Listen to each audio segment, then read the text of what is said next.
I woke up and the sun was literally attacking my eyeballs through a hole in the roof. A hole in the roof. I looked around and immediately thought, what the actual hell?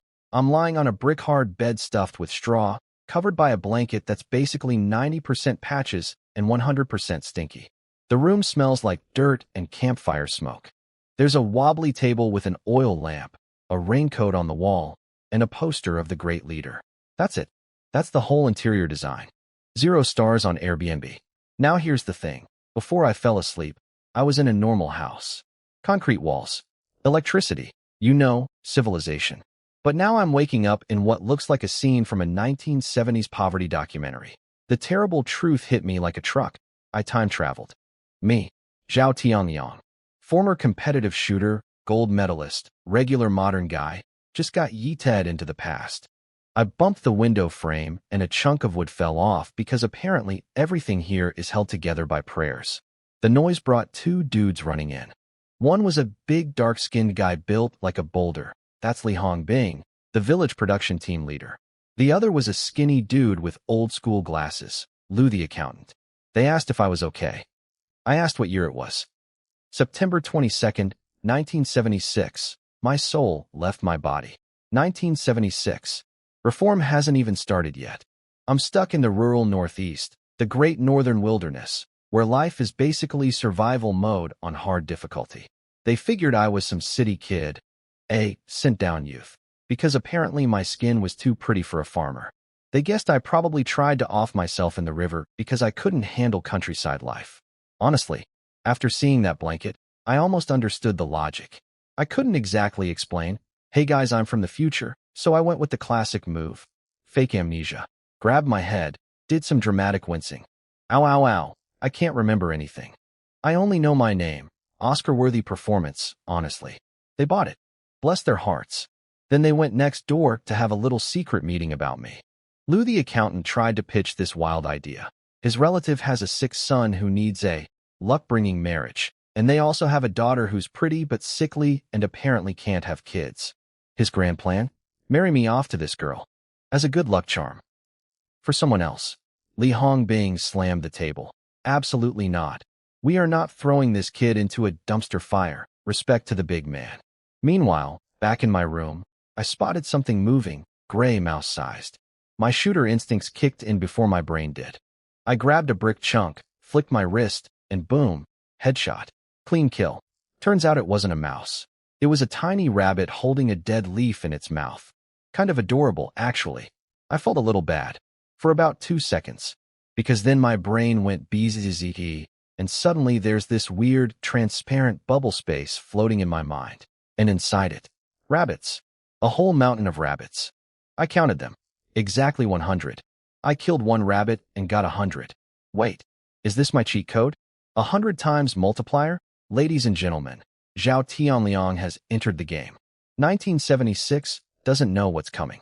So there I was, standing over a dead rabbit, having a full-on mental breakdown, but the good kind.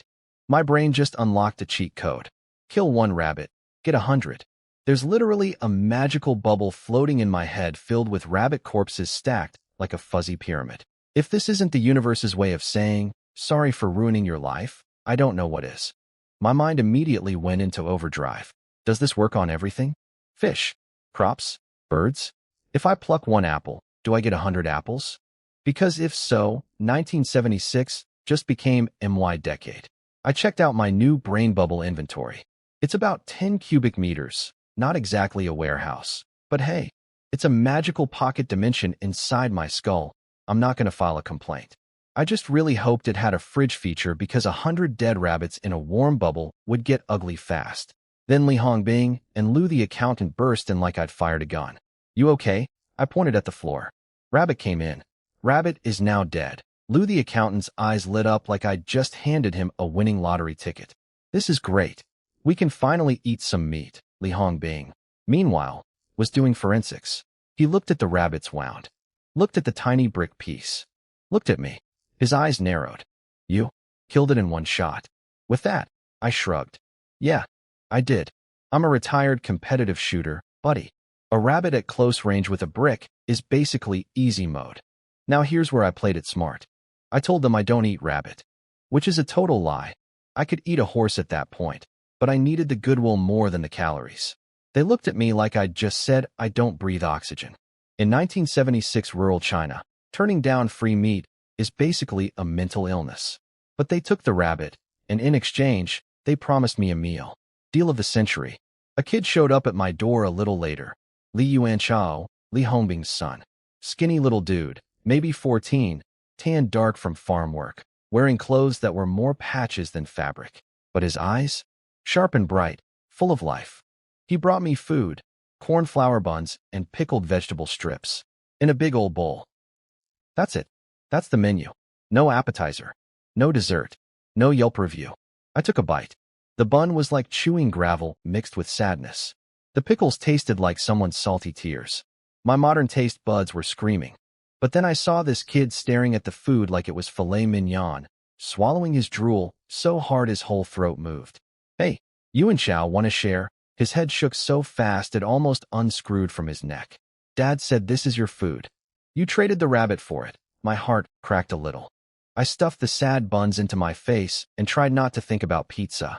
The kid told me Li Hongbing and Lu the accountant went to check nearby villages and camps to see if anyone reported a missing person, which is very sweet of them, but also very pointless, because I literally don't exist in this world.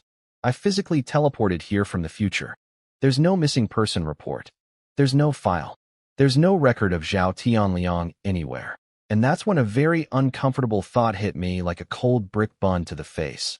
I'm basically an illegal person. No ID. No unit. No paperwork. In 1976 China, that doesn't just mean undocumented. That means someone might think I'm a spy. So to recap my current situation, I'm stuck in 1976. I have a magic rabbit multiplying brain bubble. I'm eating food that tastes like punishment, and there's a non-zero chance I might get arrested as a foreign agent. Living the dream, folks. Living the dream.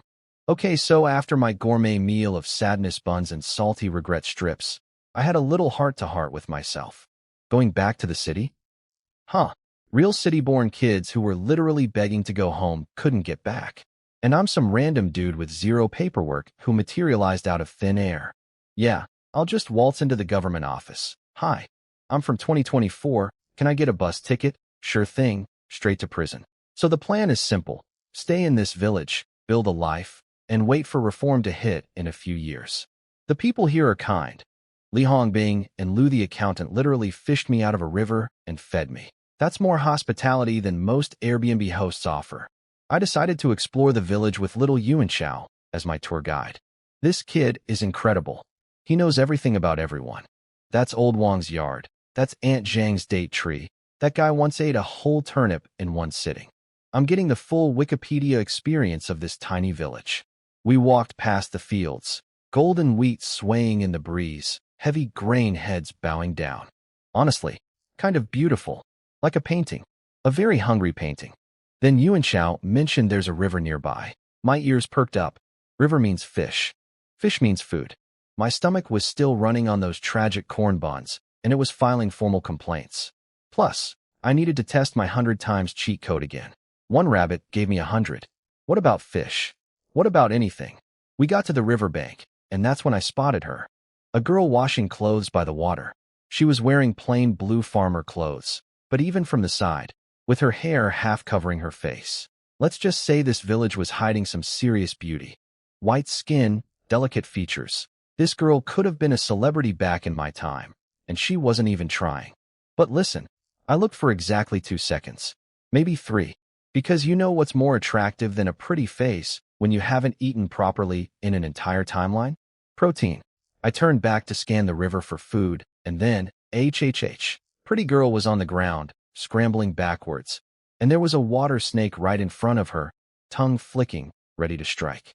Now, a normal hero would think, I must save this damsel in distress. My first thought? Can you eat water snake? My second thought was, wait, if I kill it, I get 100 of them. I was suddenly the most motivated snake fighter in the history of Northeast China. Problem: the snake was too far for a rock throw. I needed something with range. That's when I noticed the slingshot hanging from Yuanchao's belt. I snatched it before the kid even processed what was happening, grabbed a pebble, pulled back, aimed, and thwack. Hit the snake right on the sweet spot. One shot. Done. The thing wiggled twice and went still forever. Yuan Chao's jaw was somewhere near the ground. How did you do that? Kid, I was a professional shooter. That snake never had a chance. I walked over to check on the girl. She was pale as paper, still shaking. Up close, she was even prettier. No makeup, totally natural, and honestly better looking than half the filtered Instagram models from my old life. Her name was Lin Yueqing, and she clearly knew Yuan Chao. She thanked me. I said no problem. Then I accidentally stared at her for too long, but not because I was being creepy. I was checking my brain bubble. And sure enough, inside my magical inventory space, right next to Mount Rabbit, there was now a fresh pile of water snakes. 100 water snakes, all slithery and stacked up. The cheat code works on everything. I wanted to throw my head back and howl at the sky like a wolf, but I kept my cool. Barely. I picked up the dead snake and turned to Yuan Chao with the most important question of the day. Can you eat this thing? The kid swallowed so hard I could hear it from 3 feet away. Yes. Yes, you can. Dinner is served. Li Hongbing called us from across the field. Probably had news about my missing person situation.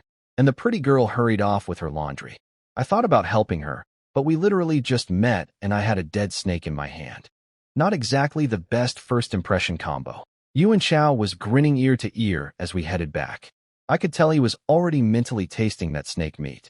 This kid really liked me now. Day 1 in the village, and I was already the guy who brings home protein. Zhao Tianliang, time traveler, snake slayer, village MVP. Yuan Chao grabbed that dead snake, draped it around his neck like a scaly fashion accessory, and marched us straight to his dad. Zero fear. This kid is built different. Li Hongbing took one look at the snake, and I could literally see the gears turning in his head. Did the amnesia kid do this again? His eyes were doing math. Snake plus rabbit plus scary accuracy equals useful person. I could practically hear him mentally drafting my employment contract. Then Yuan Chao went full hype man mode. Dad, you should have seen it. The snake was about to attack Yueqing Jia, and then Tianliang Ji grabbed my slingshot. My slingshot, Dad. And BM. One shot. Dead. This kid was retelling the story like he was narrating an action movie trailer. He was more excited than me, and I'm the one who actually did it. But then Li Hongbing got all serious. He pulled me aside and told me to stay away from that pretty girl by the river, Lin Yueqing. Wouldn't explain why exactly. Just gave me the classic, trust me bro, warning. Yuan Chao protested because apparently he likes her, but his dad shut him down with the dad stare. I filed that under village drama I don't need right now, and changed the subject to something actually important, my identity situation. We headed back to the house and met Li Hongbing's wife, Wang Zuhua. Classic village anti-energy. Short hair, blue traditional jacket, immediately motherly. She called me, Xiao Zhao, and told me to treat her home like my own. My heart, warm. My stomach, still empty. I handed her the snake and asked if she could cook it. Yuan Chao presented it like a trophy, making sure his mom knew it was his slingshot that did the deed. This kid's been trying to justify keeping that slingshot for months, and I just became his best legal argument. His mom rolled her eyes so hard I thought they'd get stuck. Fine, fine, you can keep playing with the slingshot. Yuan Chao threw his hands up in victory like he just won the Olympics. Then came the news I already expected. Li Hongbing sat me down and told me they checked every production team nearby, even went to the commune's youth office. Nobody matching my description was reported missing. Nowhere. Because, you know, I don't exist in this timeline. Surprise. He said they'd keep looking upstream since they found me by the river. Sweet man. Completely wasting his time. But sweet. So I made my move. Uncle Hongbing, if you can't find where I came from, can I just stay here? His face went through about 17 emotions in 2 seconds. I swear the man almost cried from happiness. Apparently having a guy who can kill things with rocks and slingshots is pretty valuable around here. Who knew? But, and I respect him so much for this, he insisted on being upfront with me first. Look kid, our work points are only worth about 2 cents each. Even a full day's work gets you maybe 20 cents. We're one of the poorer teams. You sure you want this? 20 cents a day? 20 cents. That's not even enough to buy a gumball in my old life. But I've got a magical 100 times multiplier brain bubble. I could sneeze on a chicken and end up with a poultry empire. Work points are the least of my concerns. Uncle, I want to register my household right here. Final answer. The man's face turned red with joy. Deal closed. Then Wang Tsuehua came out with the main event, water snake soup. The smell hit me like a freight train of deliciousness. My nose had a religious experience. Even the air tasted better. She served me first, proper guest treatment, and I took a sip. Oh, my God. Rich, savory, warm broth sliding down my throat and filling my sad, corn bun-damaged stomach with actual joy. The meat was firm and chewy and perfectly cooked. This woman could be a chef in any timeline. And then, I heard it. Glug, glug, glug, glug. I turned, and there was Yuan Chao, face buried in his bowl, inhaling snake soup like a human vacuum cleaner. Both hands gripping the bowl, zero breathing, maximum slurp. This kid wasn't eating. He was performing a competitive speed drinking event. The fact that he held back at lunch and watched me eat those sad corn buns without taking a single bite? That's not willpower. That's superhuman restraint. This boy deserves a medal. His parents were mortified. Slow down. Don't embarrass us in front of Xiao Zhao. I wasn't judging. I was impressed. And honestly, I was taking notes on his technique. After that glorious snake soup experience, Li Hongbing rushed me through the paperwork and, boom, by sunset, I was officially a registered resident of Sheng'an Village. Zhao Tianliang, documented human being. In 1976.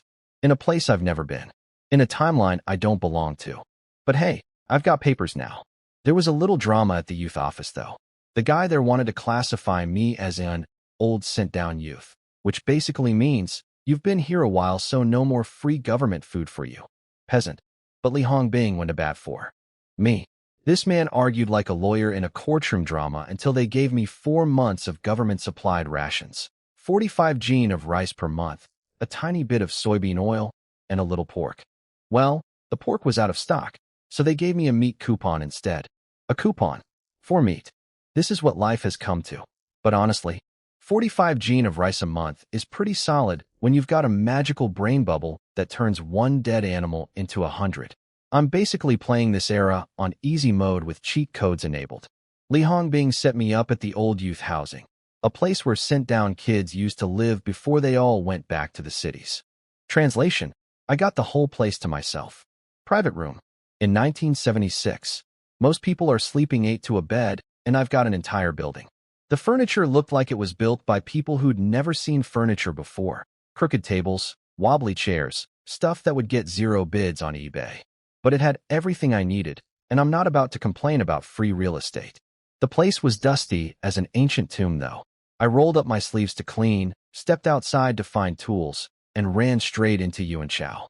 This kid showed up carrying brooms, dustpans, rags, and an enamel basin like some kind of one-man cleaning supply store. Dad sent me to help. This family, I swear.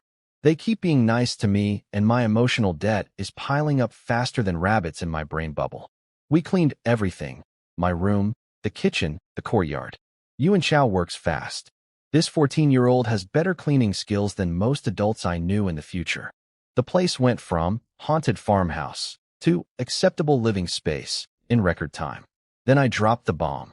Wanna eat snake meat again tomorrow? The kid short-circuited. His brain needed a full reboot. Then he lit up like a Christmas tree. If Christmas trees existed in 1976 rural China. Yes. But water snakes are super rare. Today was just lucky. I glanced at my mental inventory. 100 snakes, just sitting there, waiting. Kid, you have no idea. Then I steered the conversation toward the pretty river girl, Lin Yueqing. Why did his dad warn me away from her? Yuan Chao got mad. Like, genuinely angry. Turns out the whole village calls this girl a jinx, a broom star, a bad luck magnet. And here's why. She has an older brother. Brother got sick after she was born, some mysterious illness nobody can diagnose or cure. So naturally, because this is 1976 rural logic, everyone blamed the baby. The newborn cursed him. Brilliant detective work, everyone. Sherlock Holmes would be proud. Then the girl herself got sick with the same symptoms when she grew up. And instead of anyone thinking, maybe this is genetic, they doubled down. See? She's definitely cursed. Her own parents took away her name. They literally just call her Broomstar instead. Her actual name, Lin Yueqing, might as well not exist. Yuan Chao was fuming about this. Why doesn't anyone say her brother gave it to her? They're both from the same parents. Why is only SHE the jinx? Honestly, this kid has more common sense than every adult in this village combined. I mentally gave him a standing ovation. My own theory. It's probably hereditary. Both siblings getting the same undiagnosable illness at similar ages? That screams genetic condition, which also means it's probably really hard to treat, especially with 1976 medical technology, which is basically, here's some herbs. Good luck. Poor girl. Sick and emotionally abused by her own family. That's a rough hand to be dealt. The mood got heavy, so I pivoted to a much more important topic, food. And then, sneakily, I steered toward what I really wanted to know. Hey Yuanchao, are there any hunters in our village? Because what I'm actually thinking about is guns. I need a gun. I'm a professional marksman stuck in a time when hunting is legal and nobody checks your firearms license. If I can get my hands on a rifle and combine it with my 100 times cheat code, well, let's just say the great northern wilderness isn't ready for me. There's a hunter king in our village. Yuanchao announced like he was introducing a final boss. My brain immediately conjured images of some legendary wilderness warrior. Hunter King. That sounds epic. This guy must be incredible. His name is Wang Qingshan. Wait. Wang. King Wang. Hunter Wang. Yuanchao. Is he called Hunter King because his last name is Wang? Yep. So his cool title is basically a PUN. His name sounds like King, so people call him Hunter King. That's like calling a guy named Baker the bread master. I was so disappointed. Okay, but can the man actually hunt? I think so. He says he killed a wild boar king once. Nobody actually saw it though. Mostly he just shoots some grouse and the occasional roe deer. But he eats meat every few days, so that's pretty impressive. The bar is so low in this village that eating meat 3 times a week makes you a legend. Then Yuanchao hit me with, Tianliangji, do you know how to hunt? I know how to shoot. My aim is decent, understatement of the century. I'm a retired competitive marksman with more gold medals than this village has light bulbs. I knew it. If someone gave you a gun, could you hunt? My heart started racing. Yuanchao, do you have a gun? No, I was just asking. I wanted to take my size 44 shoe and stamp it on this kid's face. You don't ask if someone gave you a gun like you're about to produce one and then say, not just curious LOL. That's emotional terrorism. But I stayed calm. Mostly, if you can get me a gun, I'll hunt you something to eat. Really? Yes. And then, this beautiful, wonderful, maddening child actually started thinking about it. He does know where a gun is. My uncle has a 16-gauge shotgun. But he's really protective of it. Then why did you mention it? Wait. I can borrow it. I just need your help. My uncle loves drinking. If you can get some good liquor, not the cheap bulk stuff, he'll lend it. Do I look like I have liquor tickets? I don't even have memories. Right. Okay. Black market then. If you can get more snake meat or other game, we can trade it at the black market for booze. Now we're talking. I've got 100 snakes in my brain bubble and 0 moral objections to black market trading. This plan could actually work. Li Hongbing showed up later with bedding and supplies, enamel cup, toothbrush, tooth powder, towel, matches. This man thinks of everything. I owe this family approximately 9,000 favors at this point. He dragged Yuanchao home, and I finally crashed. Day 1 of my 1976 life had been a lot. Next morning I woke up feeling great. Did my usual exercise routine, old habits die hard, even across timelines. Worked up a light sweat, and then my stomach started screaming. Time to cook. I had government rice, leftover cooking gear from the previous tenants, and, oh yeah, 100 water snakes in my magical pocket dimension. I pulled out 2 snakes, gutted them, cleaned them, chopped them up, blanched the pieces, and started a soup. No ginger, no garlic, no green onions. Just snake and water. Michelin star chefs would weep. But the snake was surprisingly not fishy, so small blessings. Then, right on cue, Tianliangji, Yuanchao's foghorn voice blasted through the courtyard. His nose must have GPS for meat because he found the kitchen in 3 seconds flat. You haven't eaten breakfast yet? Nope. Snake soup's almost ready. Want a bowl? The kid's tongue practically fell out of his mouth. But then, credit to his upbringing, he tried to refuse. No, I'll come back later. We can go find snakes together. Then he froze. Looked at the pot. Looked at me. Brain loading. Wait, you already caught more snakes. Yep. Got lucky. Found 2 this morning. What happened next will haunt me forever. This 14-year-old boy walked up to me, and in one smooth motion, dropped to his knees. Master, please accept your disciple. I'm sorry, what? Yuan Shao, what are you doing? Get up. Master, teach me your ways. I'll take care of you when you're old. Old? I'm in my 20s. Retirement is not on my radar. I'm a time-displaced shooter with a cheat code, not a kung fu elder on a mountain. I tried to refuse. I really did. But this kid would not get off the floor. He was committed. His knees were planted. I could have built a house on top of him and he wouldn't have moved. Fine. Fine.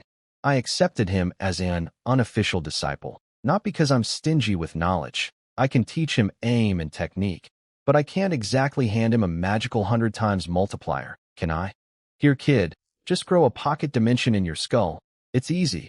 He jumped up like a spring. No more, Tianliangji. Now it's master, with the enthusiasm of a golden retriever who just learned a new trick. All right, disciple, sit down, drink your snake soup, and tell me everything about the black market. Yes, master, I've been in 1976 for 1 day, and I already have a home, a government food supply, a magical inventory, and an apprentice. This timeline doesn't stand a chance. First order of business this morning, fix the wobbly table. Yuan Shao shoved a rock under the short leg like a tiny orthopedic shoe. Boom. Stable dining surface. We are innovating in 1976. I served up rice and 2 snake soup. Yuan Shao didn't even touch the rice. He just went face first into that snake broth like his life depended on it.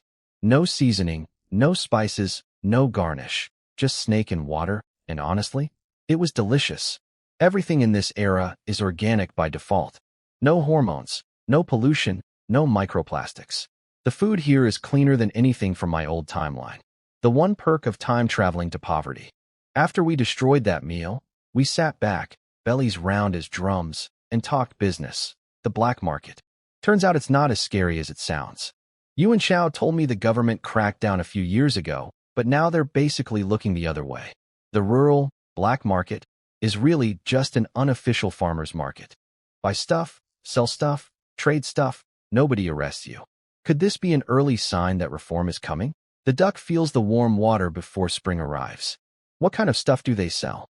Everything. It's random. Guns? Probably. I've never seen one there. Then this kid dropped a bomb on me. Master, the supply store sells guns. I'm sorry. The government shop sells guns. Legally. Over the counter. Like groceries. I had to remind myself. Full gun ban doesn't happen until the mid-90s. Right now, farmers having rifles is as normal as farmers having shovels. The supply store selling shotguns is like Walmart selling fishing rods. How much? He told me the price. My wallet, which contains exactly 0 money, started crying. I don't have a single cent. Not one. I'm so broke that broke people would feel sorry for me. New life goal. Save up and buy a gun. But first, the black market hustle. Yuan Shao ran off to do dishes. Bless this child. I've accidentally acquired free labor through the ancient art of the master-disciple relationship. A little voice in my head cackled like an evil capitalist. I ignored it. Mostly, I grabbed a bamboo basket and a machete and headed to the river to look for food to trade. But today the river was empty. A few baby fish the size of my pinky, some soggy weeds, and absolutely nothing worth catching. The nearby villages had already fished this thing dry. I need to get into the mountains eventually. That's where the real game is. But I didn't need to catch anything fresh, did I? I've got 90 rabbits and 80 snakes still chilling in my brain bubble. I found a hidden spot, checked all directions like a paranoid spy, and pulled out 10 rabbits and 20 snakes from my mental inventory. The basket was instantly full. Then I looked at my haul and realized a problem. All the rabbits looked identical. Same size, same fur pattern, same everything. Because they're magical copies. If I showed up to the market with 10 clone rabbits, people would think I was running a bunny laboratory. I needed to process them first, skin them, chop them up. Once it's just meat, nobody can tell they're all the same. And that's when I discovered something incredible about my space. I can manipulate objects inside it. I don't need to physically butcher anything. I just think about it, and the machete moves in there, cutting and skinning like I've got invisible hands. I processed all 10 rabbits and 20 snakes inside my brain space without getting a single drop of blood on myself. It was like having a magical food processor in my head. But, and there's always a but, By the time I finished, my skull felt like someone was squeezing it. Vision went double. I nearly fell over. Apparently using the space takes mental energy, and I'd just hit my limit. Good to know. If I ever need to process a bear in there, I'll probably have a stroke. I covered the meat with dry grass and branches so the basket looked like I was just hauling firewood, and headed home. On the way back, I bumped into a bunch of villagers coming off work. Everybody was super friendly. Turns out Li Hongbing told the whole village about me this morning. The city kid who chose to stay in their poor little village instead of trying to leave. They were genuinely touched. In a place where everyone's trying to escape, the weirdo who volunteers to stay becomes instantly popular. Back at the house, Yuan Chao was already waiting in the yard like a loyal puppy. He saw my basket and assumed I'd been collecting firewood. I closed the gate, led him to the kitchen, dropped the basket, thud, and watched his face change. Master, is that not firewood? I peeled back the grass covering. His eyes went so wide I thought they'd pop out and roll across the floor. That much? I loaded up a big bowl with rabbit and snake meat. Take this to your parents. Which parents? Your parents. Genius. Uncle Hongbing and Aunt Suehua. Go. Fast. We've got a black market to hit. It took him a solid 5 seconds to process that I was giving his family a giant bowl of free meat. Then he grabbed a second bowl to use as a lid, clutched the whole thing to his chest like it was a newborn baby, and sprinted home. Friends called out to him on the road. He ignored every single one. This boy was on a meat protection mission. He came back breathless. Master, aren't you keeping any for yourself? I looked at him. Looked at my brain bubble containing approximately 89 rabbits and 78 snakes. Kid, me getting meat is the easiest thing in my life right now. You ready? Ready? Then let's go shopping. The black market was hidden in the middle of nowhere. Without Yuan Chao guiding me, I would have ended up in Mongolia. This kid is basically my human GPS. We arrived late. The market opens before dawn like some kind of underground farmers' fight club, so most vendors were already gone. But that was fine. Today was reconnaissance. Scope the place out, sell some meat, get the lay of the land. We walked in, and immediately some auntie materialized from the shadows like a shopping ghost. Trading? Yeah? I want cash, tickets, and grain. She turned around and walked away without a word. Okay then. Lovely doing business with you too, ma'am. I was about to start awkwardly approaching strangers when Yuan Chao whispered, Master. Find Song Jianzi. He's the black market OG. We zigzagged through alleys until we found him. A middle-aged dude with a massive mole on his face and eyebrows so curved they looked like they were doing yoga. This man was the black market's unofficial mayor. Buying or selling? He asked, flashing a merchant smile that made his eyebrows curl even more. Both. His eyebrows went up. Big customer energy detected. I didn't waste time with small talk. Told him what I wanted. Money, various ration tickets, and good liquor. He looked me over. I had my face partially covered because I'm not an idiot, and said he could handle all of it. What are you paying with? Thud. I dropped the basket. Pulled off the grass cover. Inside, a tower of processed rabbit and snake meat. Song Jianzi's eyes nearly launched out of his skull. He'd clearly never seen someone walk in with this much meat at once. He squatted down, inspected everything, and calmed down a little when he realized it was just rabbit and snake, not something rare. But still, fresh, clean, boneless meat. That's premium product in 1976. You must be an experienced hunter. Found a nest, did you? I gave him a mysterious, heh, and said nothing. Let him think whatever he wants. Mysterious seller is better than. I have a magical brain dimension full of cloned animals. He weighed everything. 6 gene of rabbit, 2.5 gene of snake. Not bad for a first transaction. He pulled out 2 bottles of Xiaodong special brew from behind a curtain, his best stuff, and threw in 15 gene worth of grain tickets as change. I checked with Yuan Chao through eye contact. He gave me the subtle nod. Fair deal. Song Jianzi's got a reputation to protect. He's not going to scam a new customer over a few pounds of snake meat. We shook on it. Pleasure doing business. I mentally flagged this guy for future dealings. A few more good trades and I could trust him enough to ask about the big purchase, a gun. But not yet. Trust is earned, not assumed. We browsed around a bit more. I traded 5 gene of grain tickets for some pocket cash, my first actual money in this timeline. I went from net worth 0 to net worth slightly above 0. Progress. Mission accomplished. We headed home. On the way back, I asked about visiting Yuan Chao's uncle, the guy with the shotgun. Turns out he works at a lumber camp and only has Sundays off. Today's Thursday, so we'd go in 2 days. Perfect. That gives me time to scout the nearby forests. Then, walking past a reed marsh, I heard rustling. My hunter senses tingled. I signaled Yuan Chao to freeze. Something there, he whispered, practically vibrating. Slingshot. Now, I crept into the reeds, stones ready, moving like a cat. And then I saw her. Lin Yueqing. The pretty, Jinx, girl. Lying in the grass, holding 2 tiny quail eggs in her fingertips, smiling softly to herself. The midday sun was filtering through the reeds, landing on her waist and the curves below it. And, look, I am a gentleman, but I am also a man with functioning eyes. And the angle was very informative.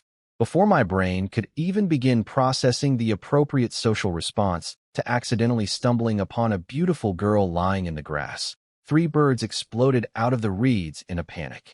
Pintail snipes. Flying away. My body moved before my brain did. This was familiar territory. Forget the awkward situation. There was game in the air. Left hand steady. Right hand loaded. Distance calculated. Whip. First stone. Clean headshot. Bird 1 down. Reload. Adjust angle. Whip. Second stone. Cutting across the escape path. Bird 2 down. Predict trajectory. Lead the shot. Whip. Third stone. Wing joint. Bird 3 down. 3 shots. 3 kills. All airborne targets. With a slingshot. Birds rained down like feathery dumplings. From outside the reeds, Yuan Chao lost his mind. Master. Incredible. Meanwhile, Lin Yueqing was staring at me with huge eyes. She'd gone from, why is this man sneaking up on me, to, oh wait, he's hunting not stalking, in about 2 seconds. I could see the relief and embarrassment on her very red face. She'd realized I was the same guy who saved her from the snake, and now she felt bad for thinking I was a creep. And me?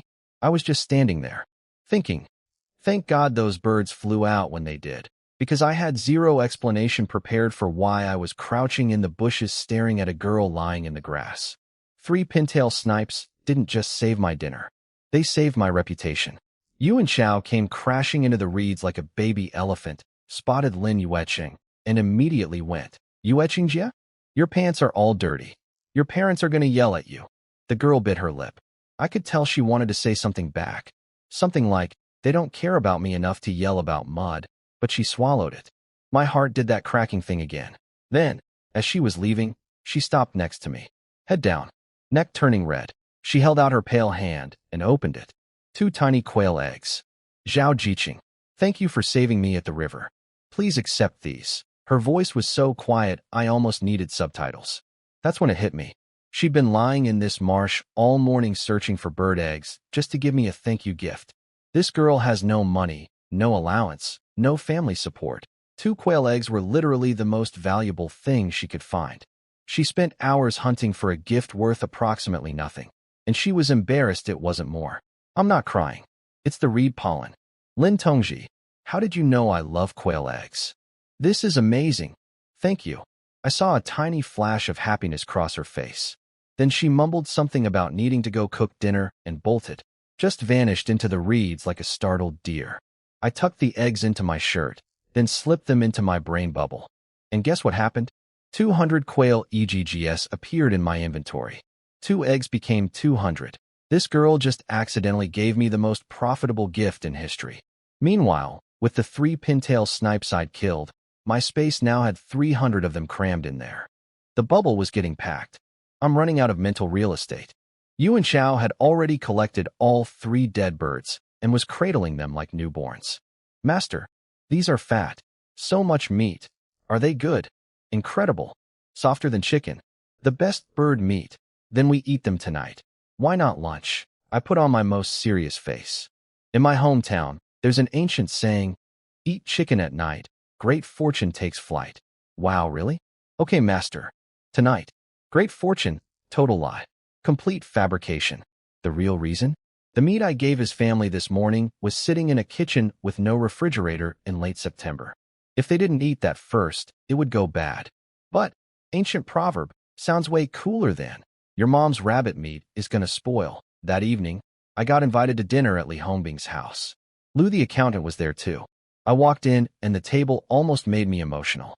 Mixed flour buns, pintail snipe braised with mushrooms, spicy stir-fried rabbit, snake soup, steamed eggplant, stewed beans, 3 meat dishes.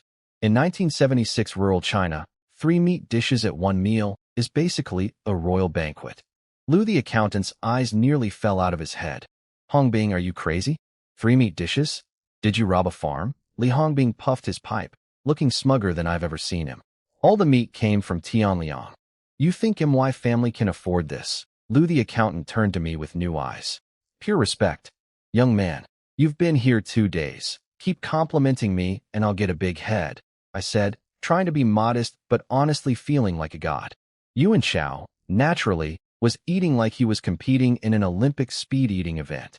Face down, chopsticks blurring, rice disappearing at a rate that violated physics. Even with Lou the accountant sitting right there, a village official, this kid had zero shame about his appetite, which told me the two families were pretty close. Then Li Hongbing started pouring drinks, and the conversation turned to my future. Tianliang, what do you want to do for work? This was the moment. I took a breath. Uncle, I've noticed my aim is pretty good. I think I could make a living as a hunter. Li Hongbing and Lou the accountant looked at each other. I could see fireworks going off behind their eyeballs. This was exactly what they wanted to hear. Their village is permanently short on meat.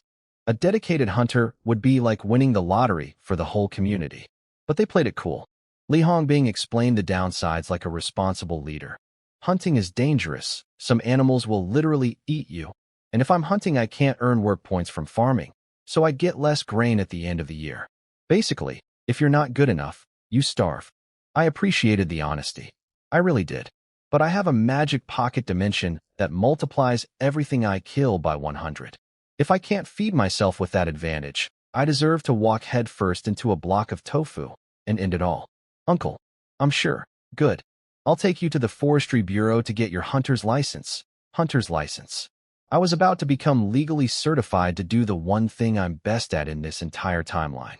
And then I asked the question I'd been holding in my chest for 2 days. Uncle, once I have the license, can I apply for a gun? Sunday morning. Yuan Shao showed up at dawn to exercise with me. The kids actually committed to this master-disciple thing. We worked out until we were sweating, then I called it. Master, I'm going home to pack some stuff for my uncle. Translation, he's too polite to eat my breakfast because a growing boy will eat his master bankrupt. Smart kid.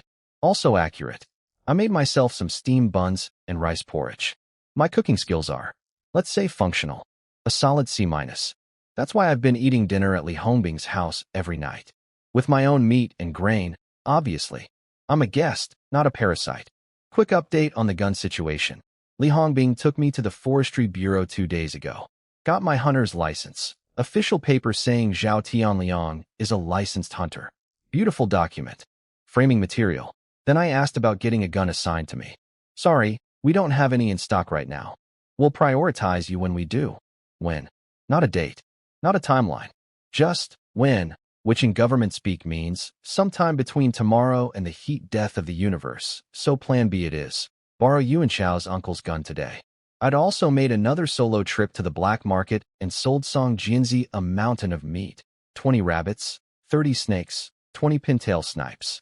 The man's eyes nearly popped out of his mold-decorated face, but credit to him, he stayed professional. No funny business. My haul from that deal: 20 gene of grain tickets, 2 gene of oil tickets, 5 gene of assorted food tickets, plus some random bonus tickets, and 2 cans of malted milk powder and 3 cans of canned peaches. In 1976, canned peaches are basically luxury goods.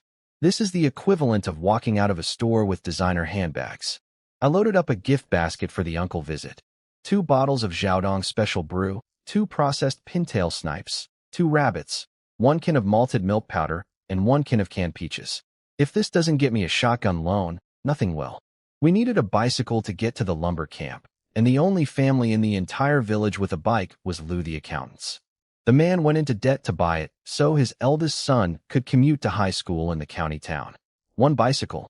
For the whole village. 1976 is wild. I stopped by Lou's house with a can of peaches as a thank you gift. His 2 younger kids, Qingyan and Qingyi, stared at that can like it contained liquid gold. Lou tried to refuse it, but those kids' eyes were doing all the negotiating. We grabbed the bike and left. Behind us, I later learned, the Lou household erupted into a full family meltdown.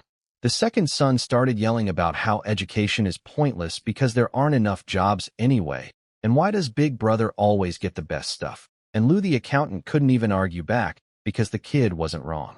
Classic family drama. 1976 edition. But I knew nothing about this at the time. I was too busy riding a flying pigeon bicycle through the countryside with Yuan Shao on the back, heading to Frozen Creek Lumber Camp. We pulled up to Uncle Wang Youtian's place. Uncle, you home? Yuan Shao has 1 volume setting, maximum. Out walked a big dude with a slight hunch, faded military green sleeve covers, rubber shoes, and, this was hard to miss, a nasty burn scar across his left cheek. Yellow teeth, booming voice. This man looked like he'd been through some things. Then he sniffed the air, just once. His eyes went wide. That's Xiaodong Special Brew, isn't it? The bottles were sealed. Inside a basket, covered with cloth. And this man identified them by smell from 6 feet away. Oh yeah, Yuan Shao said casually. Forgot to mention, my uncle's been a professional cook since he was 15. Almost 30 years. His nose can identify anything. A human bloodhound who cooks for a living. I was simultaneously impressed and slightly terrified. Wang Youtian noticed Yuan Shao calling me Master and gave me a look that clearly said, "You're like 22 years old. What could you possibly be teaching my nephew?" Fair question. Can't exactly say. I teach him the ancient art of watching me pull infinite meat from a pocket dimension in my skull. Nice to meet you, Chef Wang.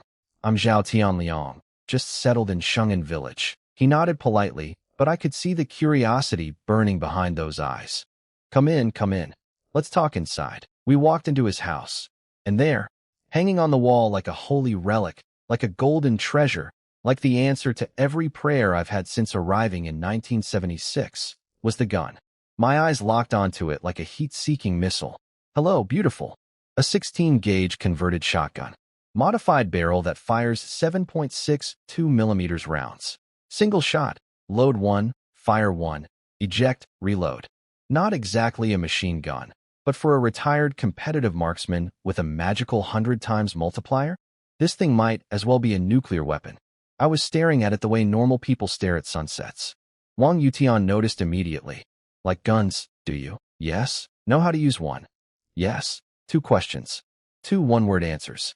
I was playing it cool, but inside I was a 5-year-old on Christmas morning. He invited me to sit on the heated Kong and started asking about my backstory. I turned on the acting skills. Sigh here, sad pause there, tragic look into the middle distance. Told him the whole amnesia story. No family, no memories. Just a lost soul trying to build a new life. Yuan Shao, bless his dramatic little heart, actually got emotional listening to it. Master's life has been so hard. Kid, I'm literally from the future with a cheat code. I'm fine.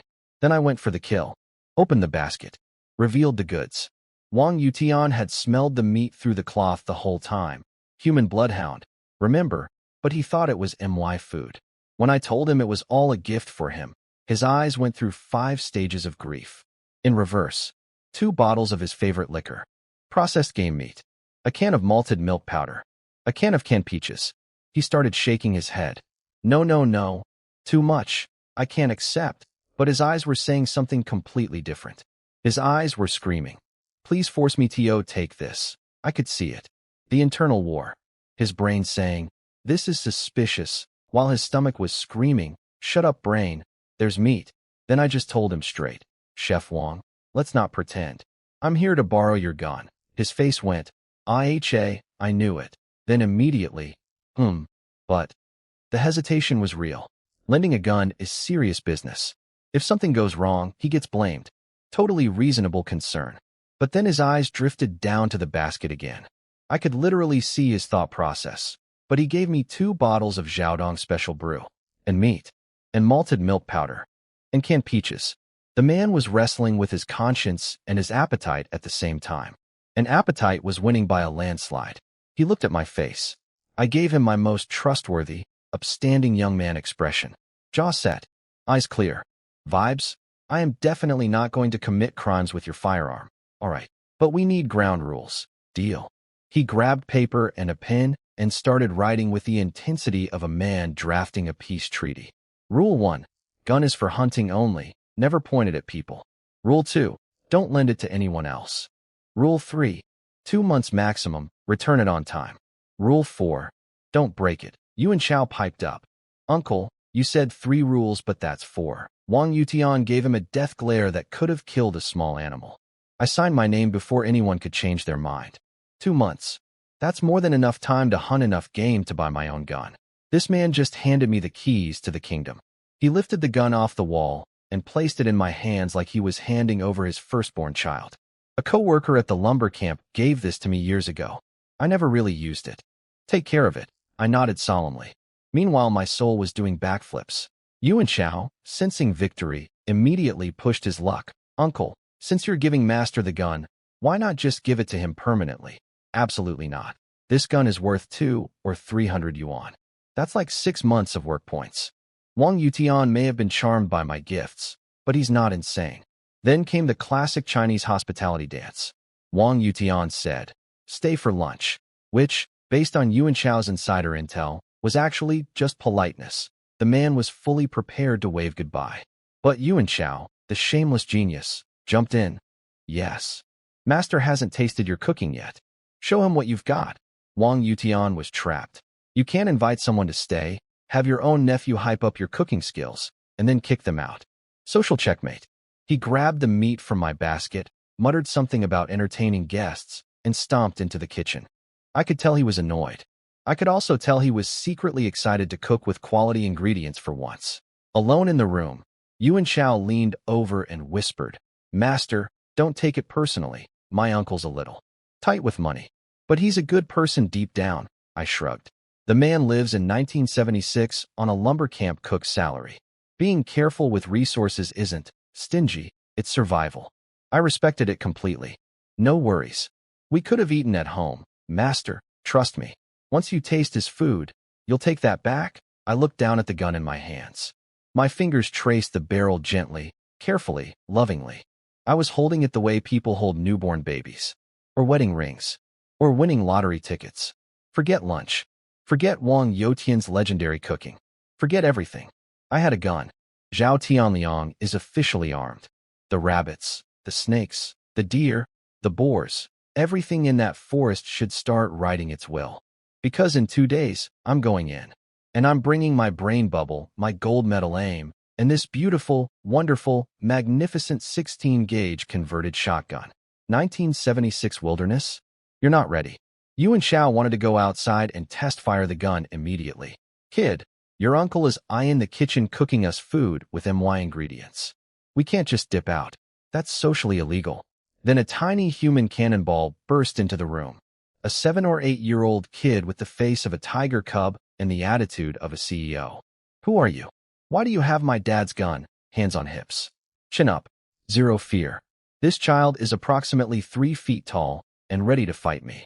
Yuan Shao grabbed the kid's ear like a handle. This is my master. Your dad lent him the gun. Apologize. OW. Say sorry.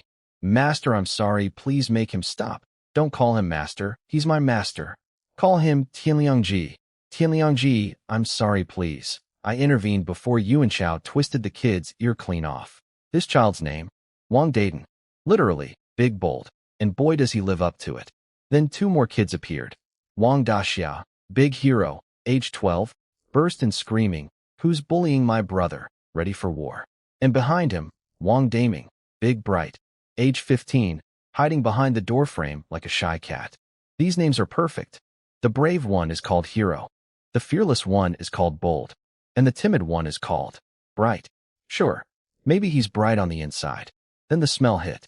Every single child in that room stopped what they were doing. Daxiao abandoned his brother's defense mid-sentence. Dayton forgot he was crying. Even shy Daming crept toward the kitchen door. Their noses all pointed the same direction like compass needles finding north. Meat, meat, meat. Dayton chanted like he was summoning a demon. I pulled Yuan Shao aside. Your uncle is the camp cook. How are his kids acting like they haven't eaten in a week? Yuan Shao got quiet. Turns out Wang Youtian's wife passed away years ago. He's been raising 3 boys alone on a cook's salary, feeding them, clothing them, and paying for school. Even though he works in a kitchen, there's only so much leftover food a man can smuggle home when he's got 3 growing boys who eat like industrial vacuum cleaners. My heart did that annoying cracking thing again. This timeline is rough on people. Then lunch appeared on the table, and every sad thought evaporated.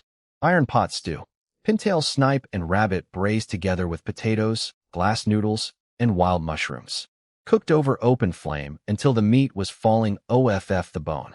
Wang Yutian poured 2 cups of Xiaodong special brew. Cheers, Xiao Xiao. I took a swig and my entire esophagus caught fire. This liquor doesn't go down, it attacks. It's like swallowing a tiny angry dragon. This stuff has backbone. Wang Yutian grinned, already glowing red. Then I tried the stew. Oh. The rabbit had been marinated in liquor to kill any gamey smell. The snipe meat was tender as butter. The potatoes had soaked up all the juices. The mushrooms added an earthy depth. The noodles were silky and had absorbed everything. It was the single greatest thing I'd eaten in either timeline. Yuan Shao wasn't lying. His uncle is a genius. But here's the thing about eating with 4 starving boys. By the time I reached for my 3rd bite, those animals had already demolished everything. I looked into the pot. Bones. Just bones. Nothing but a graveyard of clean, sucked-dry bones staring back at me. All 4 kids were sprawled on the Kong like satisfied lions after a kill. Bellies up, eyes closed, smiles of pure bliss. I picked up a corn cake and ate it with liquor. Fine. This is fine. I have 100 rabbits in my brain. I'm not going to fight children for scraps. Then, mid-drink, Wang Yutian dropped some intel. Xiao Xiao. The lumber camp needs meat. They'll buy from private sellers. They pay more than market price because they don't need ration tickets for privately sourced meat. My business brain activated. A state-run lumber camp buying meat directly from hunters? Higher prices? No tickets needed? No shady black market alleys. This was a gold mine. Chef Wang, could you introduce me? Thud. Face. Down. On. Table. The man passed out mid-sentence. Drunk. Gone. Unconscious. Chef Wang, nothing. He was out. Snoring. Are you kidding me? He drops the most important business opportunity of my 1976 career and then falls asleep before giving me the details? This man has the worst dramatic timing. Fine. I'll ask him next time. At least I know the opportunity exists. I looked at my empty pot, my unconscious host, and 4 comatose children. Shook my head. Ate my corn cake. Drank my fire liquor. Next morning. Exercise. Breakfast. Same routine. But today was different. Today I was going into the mountains. Wang Yutian had given me 50 extra bullets as a bonus. The man's generous when he's drunk. I'll give him that. I loaded up. Gun. Ammo. Machete borrowed from Yuan Shao. Master. The crops are almost ripe and wild boars come down from the mountains every year to destroy them. Let's hunt wild boar. Yuan Shao's relationship with wild boar is complicated. He hates them because they eat the village crops. He loves them because they're made of delicious pork.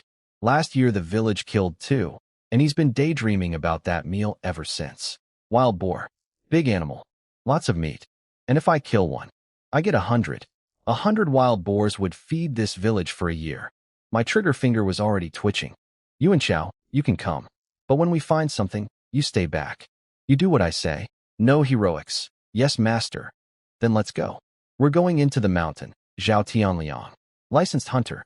Armed and dangerous. Brain full of magical animal storage. The forest doesn't know it yet, but today the food chain gets a new apex predator. We headed deep into Mountain Ridge. Looking for wild boar. Finding nothing. Not even wild boar poop. The forest was empty like my bank account. My luck was playing mind games with me. On one hand, no boar means no dinner. On the other hand, wild boar is literally ranked the #1 most dangerous animal in the old hunters' saying. First pig, second bear, third tiger.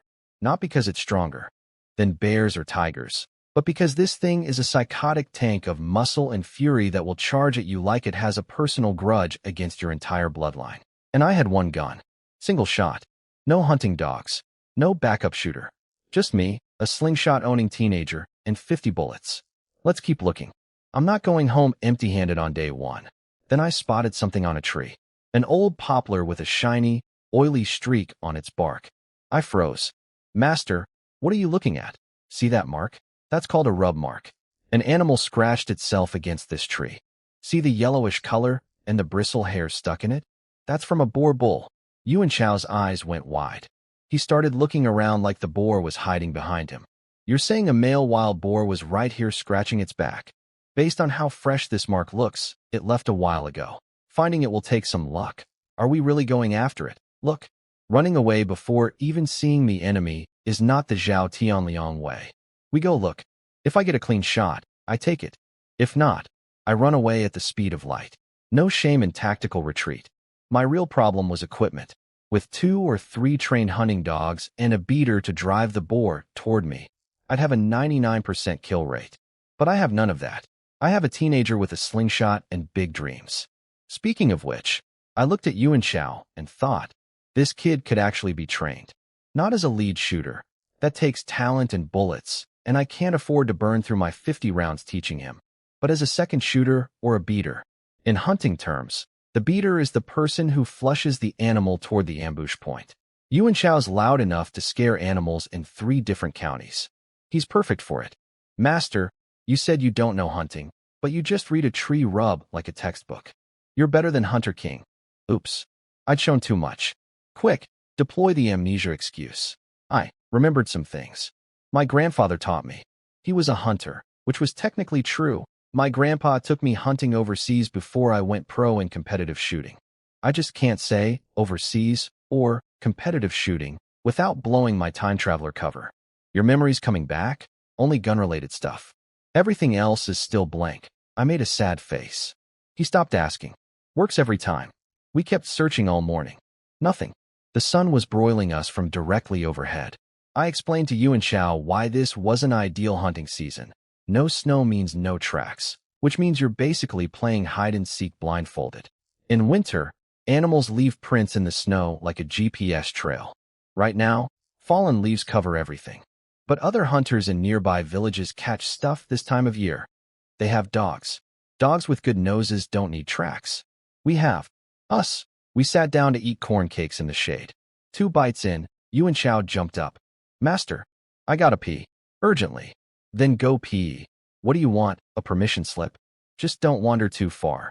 Got it. He sprinted to a crooked poplar tree next to a bushy dip in the ground. Undid his belt. Started doing his business. Splish splash. Sweet relief on his face. Oh, his stream was raining down into the leafy pit below. And then, the pit moved. Yuan Shao rubbed his eyes. Looked again. A massive pig head was staring up at him. Black marble eyes. Directly below. Looking right at him. The wild boar had been napping in that ditch the entire time. And my disciple had just urinated on its head. There are things in life you can apologize for. Peeing on a wild boar's face is not one of them. Yuan Shao's brain went through every stage of realization in about half a second. Confusion, recognition, horror, maximum panic.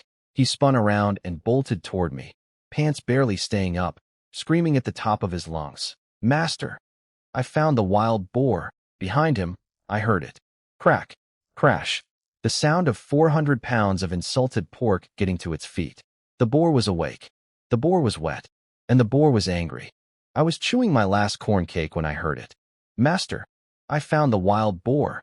This kid. This unbelievable kid. We spent the entire morning searching for this boar. Nothing. Not a hair. Not a footprint. Not a poop. And then he goes to pee and finds it in 30 seconds. I grabbed the gun and sprinted. Deep breath. Focus. This is not target practice. This is a 400-pound murder machine chasing my only disciple. I saw Yuan Shao running toward me, face white as paper, and behind him, maybe 100 meters back, a black tank of a boar, covered in dried mud like natural armor, charging at full speed. That gap was closing fast. A male wild boar in a straight sprint is way faster than a skinny teenager. This was basic math, and the math said Yuan Shao was about to become a speed bump. I couldn't just stand there and shoot. Wrong angle.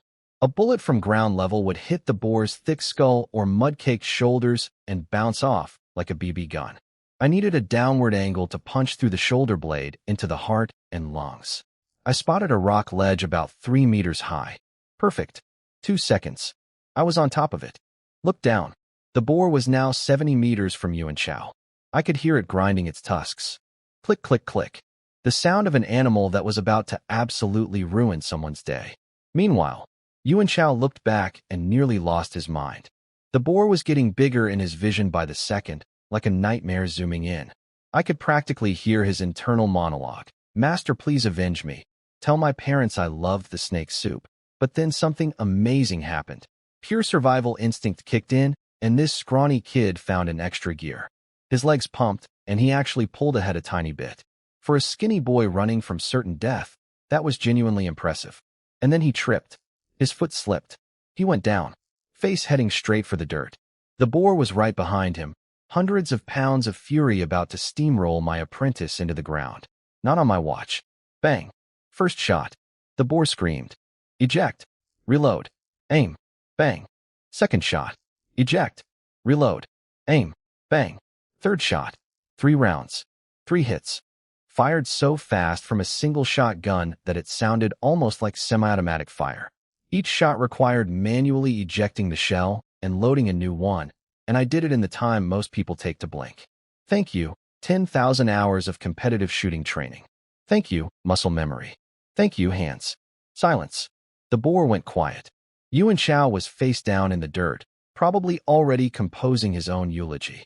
I hopped down from the ledge and walked over. You gonna lie there all day? He scrambled up, wincing, covered in scratches.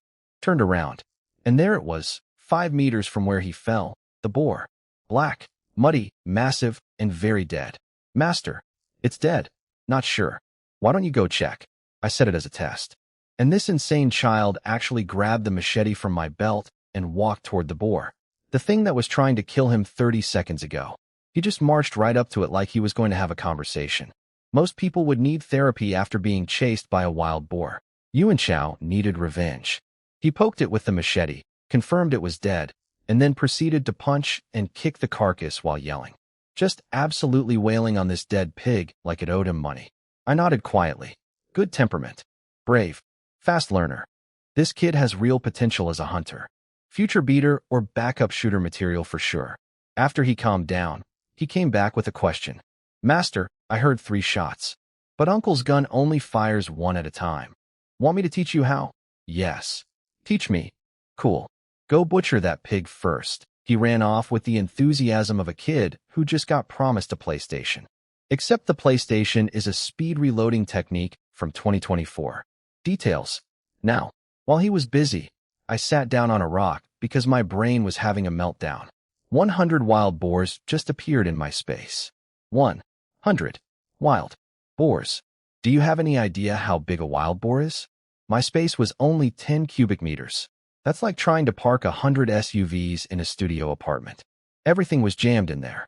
My skull felt like it was going to crack open from the pressure. I gritted my teeth and screamed internally. Expand. Get bigger. Please. And the space. Listen. 10 cubic meters. 20. 30. 50. 100 cubic meters. 10 times bigger. My brain bubble went from closet to warehouse. But the price. Oh, the price. When the expansion stopped, I checked inside. All my rabbits? Gone. All my pintail snipes? Gone. All my snakes? Gone. Even 90 of the 100 boars? Gone. Everything got consumed as fuel to expand the space. I went from 100 boars to 10. I wanted to cry and laugh at the same time. On one hand, I lost a tion of inventory. On the other hand, my space is now 10 times larger, which means I can store way bigger kills in the future without my head exploding. And there was a bonus. My control over the space got stronger. I could process meat faster, handle more animals at once. The upgrade wasn't just size, it was skill. The headache faded. The frustration melted away. I still had 10 wild boars in my pocket dimension. 10. Each one weighing hundreds of pounds. That's thousands of pounds of pork. Yuan Chao was over there happily hacking away at the dead boar, completely unaware that his master was sitting on a rock experiencing a full spiritual awakening. Today's scorecard: got chased by a boar, almost lost my disciple, fired 3 legendary shots, killed a beast, expanded my magical inventory tenfold, and lost 90% of my stock in the process. Net result? Still the biggest win of my 1976 career. Master, this thing is made of concrete. I can't cut it. Yuan Chao was hacking at the boar with his rusty machete and accomplishing absolutely nothing. The blade was bouncing off the mud armor like a plastic knife on a bowling ball. I walked over, assessed the situation, and made the executive decision. This pig weighs at least 300 gene. That's like 330 pounds of solid angry pork. Two skinny guys with a dull machete aren't carrying this down a mountain. We need backup. We're going down to get help. Who do we ask? Good question. Whoever helps gets a share of the meat. That's mountain law. You carry, you eat. Uncle Hong Bing and Lu the accountant's family. Both families had been feeding me, housing me, and basically adopting me since I showed up in this timeline. Time to pay some dividends on their investment in Zhao Tianliang Inc. Yuan Shao wanted to leave someone behind to guard the carcass. I shut that down immediately. After watching my disciple nearly become a boar's hood ornament, I was not leaving anyone alone on this mountain. For all we know, there's a second boar hiding in another bush waiting for someone to pee on it. Before we left, I took the machete and stabbed it into the boar's chest, 3 fingers below the heart, to drain the blood. Took a lot of force. This pig's body was layered like a tank. Mud crust, then fat, then more mud, then muscle. Getting through it was like stabbing through a mattress. Why are we draining the blood? Because if we don't, the meat goes sour. You want sour pork? His head shook so fast it blurred. I covered the boar's face with branches so birds wouldn't peck at it, and we hustled down the mountain. What I didn't know was that shortly after we left, some tall dude with a Type 56 semi-automatic rifle wandered past the same spot and saw our boar just lying there like a free buffet. His eyes lit up. This is going to be a problem. I can feel it. Meanwhile, back at Li Hongbing's house, the village leaders were having a crisis meeting about, wait for it, wild boar. Li Hongbing was stressed. Wild boar herds had been destroying crops at the nearby Shangliang commune, and he was terrified the same thing would happen here before harvest. If the boars ate their grain, the work points would be worth even less than they already were, and the whole village would suffer. Lu the accountant tried to calm him down. We have hunters. Hunter King, the Qin brothers, and the new kid Zhao. Li Hongbing dismantled that argument in about 10 seconds. Hunter King claims he killed a boar years ago, but nobody's ever seen proof. The Qin brothers are terrible, and Zhao doesn't even have a gun. Lu the accountant went quiet. Yeah, they were screwed. Then Yuan Chao's voice exploded through the courtyard. Dad, Dad, are you home? Li Hongbing heard the urgency and sighed. If that boy caused trouble again. Then Yuan Chao burst through the door holding a blood-covered machete. Li Hongbing saw the blood. His brain went, my son has committed murder. He grabbed his smoking pipe and charged at Yuan Chao like a man possessed. Lu the accountant jumped in front of him. Wait, let him explain, Dad. Lu Shu, Master and I went hunting, and we killed a wild boar. Both men froze. Their brains needed a moment. Where's Xiao Zhao? Is he hurt? They looked at Yuan Chao. Filthy, scratched up, covered in dirt, and assumed the worst. They thought I was lying dead on a mountain somewhere. I stepped through the doorway. Clean. Calm. Not a scratch on me. I'm right here, uncles. The relief on their faces was immediate. Then confusion returned, so I told them the whole story. The rub mark on the tree, tracking the boar, Yuan Chao's bathroom encounter, the chase, the 3 shots. When I got to the part about Yuan Chao being chased by a 300-gene boar, Li Hongbing's eyes went red. Not angry red. Terrified red. I almost lost my only son, red. His hands were shaking. When I said the boar was dead, he exhaled like he'd been holding his breath for an hour. Then Yuan Chao, this magnificent idiot, puffed up his chest and said, See, Dad? I'm fine. That boar couldn't even catch me. I was faster, he was bragging. To his father, about almost dying. I watched this unfold with the morbid fascination of someone witnessing a car crash in slow motion. Li Hongbing picked up a thick stick. Yuan Chao's grin evaporated. Whack, whack, whack. Ow. Dad, stop. Stop. The screams that came out of that house were louder than the wild boar's death cry. Yuan Chao was getting the beating of his life. His father was spanking the bravado right out of him, one swing at a time. Lu the accountant watched with a sympathetic wince. He understood. Li Hongbing and his wife only have one child. If Yuan Chao died on that mountain, their family line ends. No son, no grandchildren, no future. In 1976 rural China, that's not just sad, it's catastrophic. After the domestic violence subsided and Yuan Chao's sobbing calmed to a whimper, Lu the accountant turned to me with the only question that mattered. So, Xiao Zhao, where's the pig? I explained the situation to the uncles. 300 gene pig, dull machete, need manpower. Lu the accountant almost teleported home to grab his son. The promise of free pork gave this man the speed of an Olympic sprinter. Li Hongbing came at me holding the stick he'd just used on Yuan Chao, and I instinctively backed up. Listen, I did take his only son boar hunting, and said son did almost get flattened. If he wanted to give me a few whacks too, I'd honestly understand. But no, he just tossed the stick aside and grabbed a sharp kitchen knife. We're going to get pork, baby. Lu the accountant came back with his second son, Lu Qingyan, the grumpy teenager who'd been causing family drama. Nothing cures teenage rebellion like the promise of wild boar meat, apparently. We marched up the mountain like a pork retrieval SWAT team. And then we arrived at the kill site, and someone was already there. Some dude was calmly butchering my wild boar like he owned it. Pig head, separated. For trotters, neatly removed. Tusks, extracted. Hide, peeled. The guy was working with the precision of a surgeon. Honestly, his technique was way better than anything I could have done. I was almost impressed enough to not be furious. Hunter King? What are you doing here? Xiao Zhao, did you invite him? I shook my head. I'd never even met this guy. So this was the legendary Hunter King, Wang Qingshan. The man whose entire reputation is built on a boar kill nobody ever witnessed. And here he was, dissecting my boar like it was a cooking class. Li Hongbing confronted him. You know this is someone else's kill, right? Wang Qingshan held up the boar's heart, pointing at the bullet holes like a forensics expert. Obviously, whoever killed this thing is incredibly skilled. But their blood-draining job was sloppy. If I hadn't stepped in, this meat would have gone rancid. I checked my pride. He was right. My rusty machete stab hadn't fully drained the blood. This guy probably saved a couple 100 pounds of pork from going bad. Comrade Qingshan, thank you. Take a share of the meat. I divided it into 5 shares. 2 for me, hunter plus gun. 1 for Yuan Chao, he contributed by being bait. 1 for the Li Lu carrying crew, and 1 for Wang Qingshan. Wang Qingshan looked at me with genuine surprise. You're the new youth from the village? You're a man of principle. He was right to be surprised. What he did, touching another hunter's kill without permission, could have started a fight in this culture. Some hunters would have gone to war over it. But the man saved my meat, so I was giving him the benefit of the doubt.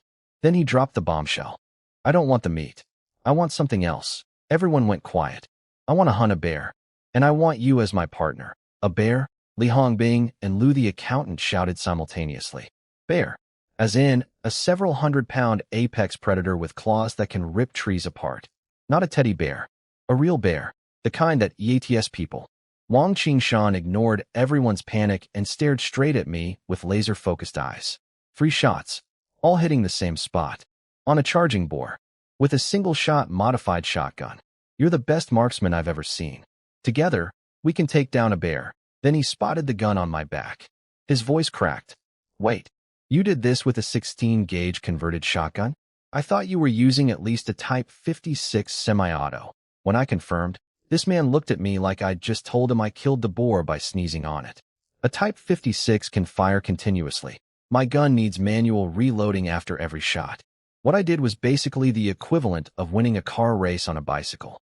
With a sharpshooter like you as the gunner, this bear hunt is guaranteed. What do you say? My brain went into calculation mode. Pros. He has hunting dogs, I don't. He knows where the bear is, I don't. He's experienced in the forest, I'm new. And if I land the killing blow, 100 bears in my inventory. 100 bears. That's enough meat to buy a house. Cons. I just met this man. And in the deep forest, danger doesn't always come from animals. Sometimes the most dangerous thing is the human standing next to you with a loaded rifle. Comrade Qingshan, I need some time to think about it. Translation. I need to run a full background check on you before I trust you with my life in bear territory. He took it well. Of course. I've only found some initial bear tracks anyway. Haven't pinpointed the location yet. Take your time. Just please don't say no too quickly. Smart man. He knows I don't trust him yet, and he's not pushing it. That's actually a good sign. With the bear discussion tabled, we got back to the main event, dividing the pork. Wang Qingshan had already hung some of the organs on tree branches. I raised an eyebrow. Offering to the mountain spirit, Yuan Chao whispered. It's tradition, right? Before you take from the mountain, you thank the mountain. I respect that. And somewhere in the back of my mind, a little voice was whispering, 100 bears, Tianliang. 100 bears. I was going to need a bigger brain bubble. With Wang Qingshan declining his share, the math got simpler. For shares total. Half for me. As the shooter and gun owner, I get double credit. Those are the rules, people. I didn't make them. I just benefit enormously from them. Wang Qingshan announced, mountain tradition, the pig head and all 4 trotters go to the gunner. That's me. The pig head and 4 trotters are basically a trophy. The hunter's equivalent of a gold medal. Except instead of hanging it around my neck, I'm going to eat it. The remaining meat had been expertly divided into blocks by Wang Qingshan. Say what you want about the man showing up uninvited. His butchering skills are elite. I took my half, grabbed the tusks and bristle hairs. Those can be sold at the state store for actual cash, and left the ribs and innards for the other 2 families. I briefly thought about keeping the organs. They'd be great dog food. And that reminded me, I need a hunting dog. 9.5 out of 10 good hunters have a good dog. I'm currently operating at a massive disadvantage. Finding a quality hunting dog just got added to my to-do list, right under, buy my own gun, and above, figure out what's wrong with Pretty Jinx Girl. On the way down the mountain, something sweet was happening behind me. Lu the accountant and his son Qingyan were carrying a bamboo pole together with pork hanging from it. The kid asked quietly, Dad, can I eat some meat when we get home? Eat as much as you want. I nearly tripped. Lu the accountant, the man who makes his younger kids sacrifice everything for the eldest son's education, just said, eat as much as you want, to his second son, without adding, but save the best pieces for your brother. Then he went further. Qingyan, you still want those new rubber shoes? Let's sell some pork and buy you a pair. The kid looked at his father like he'd been body snatched by aliens. This was not the same dad who'd been prioritizing Big Brother for years. Something had shifted. That argument the other day must have actually gotten through to the old man. Qingyan lowered his head.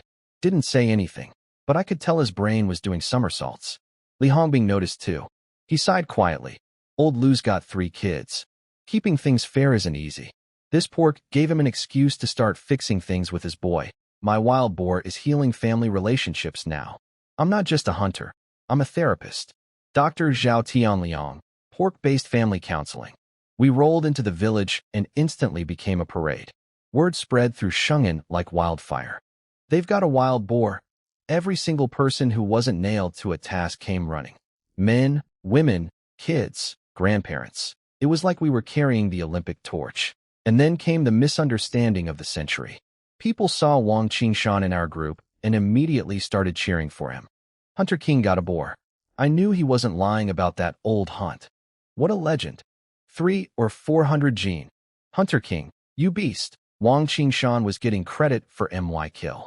People were practically throwing a parade for him while I stood there holding the actual pig head. Then a short, stocky guy with sharp eyes spoke up. That's not Wang Qingshan's kill. Everyone turned. This was Qin Baoshan, one of 3 hunting brothers in the village. Look at who's carrying the pig head and trotters. That tells you who the real shooter is. The crowd's collective gaze swung to me. The new guy? The city kid. The one who showed up a week ago with no memories and no belongings. Wait, is that the new Jiqing? He killed it? He just got here. That's more impressive than Hunter King. Wang Qingshan hasn't bagged anything decent in years. Forget Hunter King. This kid might be the best hunter in the village. Even the Qin brothers can't match this. Qin Baoshan's face went dark. He'd meant to take Wang Qingshan down a peg, not drag his own family into the comparison. Classic, started a fire that burned my own house situation. The crowd swarmed me. Everybody wanted to shake my hand, pat my back, invite me to dinner. But I had a bigger play in mind. Everyone gets meat. Mountain rules say you share your kill with the village. But I wasn't doing this out of obligation. This was strategy. I'm new here. I need these people to like me. And nothing buys goodwill in 1976 rural China faster than free pork. Sure, I had Li Hongbing the team leader and Lu the accountant in my corner. But 2 allies aren't enough in a village. You need everyone. You need the aunties gossiping good things about you. You need the old men nodding approvingly. You need the kids looking up to you. And you get all of that with one simple move. Share the meat. I gave every household at least 1 gene. People were smart. Nobody got greedy, Nobody asked for extra. I gave away almost 100 gene, including most of the pig head. Was that a lot? Sure. Did it hurt? I glanced at my brain bubble. 10 complete wild boars still sitting in there. What I just gave away was a rounding error. The villagers left singing my praises. Dinner invitations were flying at me from every direction. I declined them all politely, told them I had things to handle. The crowd thinned out. And that's when I caught it. A flash of pale white at the edge of the gathering. A familiar figure, standing apart from everyone else. I waved at Lin Yueqing. Just a friendly, hey, come get some free pork wave. Normal, casual, non-threatening. She saw me, turned red, and literally ran away. I stood there like an idiot with my hand in the air. Am I scary? I looked at my hands. Okay, yes, they were covered in wild boar blood. But still, I was offering free meat. In 1976, that's like offering someone a winning lottery ticket and having them sprint in the opposite direction. Whatever. I hung the 4 trotters down the well to let the acid drain, a preservation trick, and brought the rest of my share to Yuan Chao's house for dinner. What I didn't know was what was happening at the Lin household at that exact moment. Apparently, and I found this out later, Lin Yueqing's parents were having a lovely little chat about selling their daughter like livestock. Her mom came home happy about the free pork, and within 30 seconds the conversation shifted to, so about marrying off our daughter, her dad's top candidate? A 40-something-year-old divorced man with a grown son in his 20s. The deal.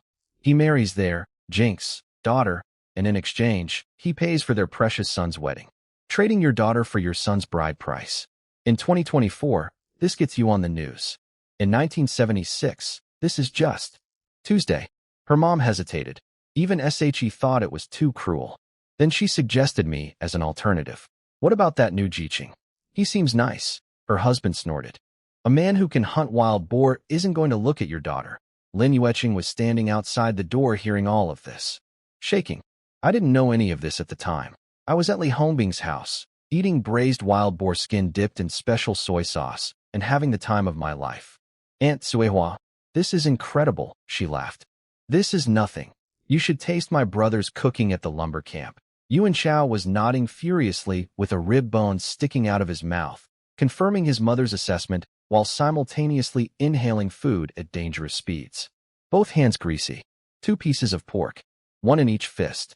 This kid eats like a competitive sport. That reminded me. Wang Yutian mentioned the lumber camp buys meat privately. I've got 10 wild boars in my brain. I need a buyer. Time to visit the uncle again, and this time make sure he doesn't pass out mid-sentence. After dinner, I brought up the real question. Wang Qingshan. Can I trust him for a bear hunt? Li Hongbing put down his chopsticks. Got serious. Xiao Zhao, his character is fine.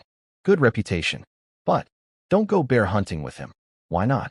I'm a hunter. Bears are game. 5 years ago, a bear killed his wife. Right in front of him. After that, something broke inside. His hands shake when he holds a gun now. He hasn't successfully hunted anything big in 5 years. That's why nobody's seen proof of his old kills. He literally can't hunt anymore. If you go into bear territory with a man whose nerve is shot, you're the one at risk. Oh, that changes things significantly. The guy has PTSD.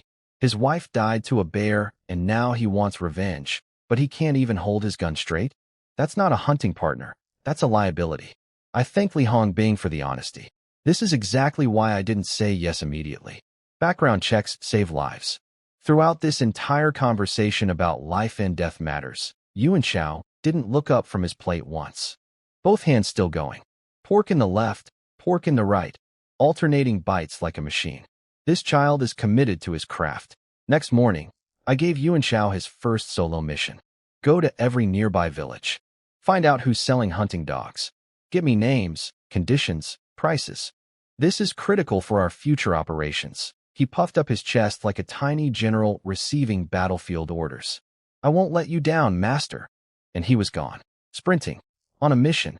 My very own intelligence agent, powered entirely by the promise of future meat. With my apprentice deployed, I changed clothes and prepared for my own errand. Last night, I'd spent hours in my brain bubble processing 3 of my 10 stored wild boars. Skinning, gutting, sectioning, all done mentally without touching a single knife. My space control had gotten so much better after the upgrade.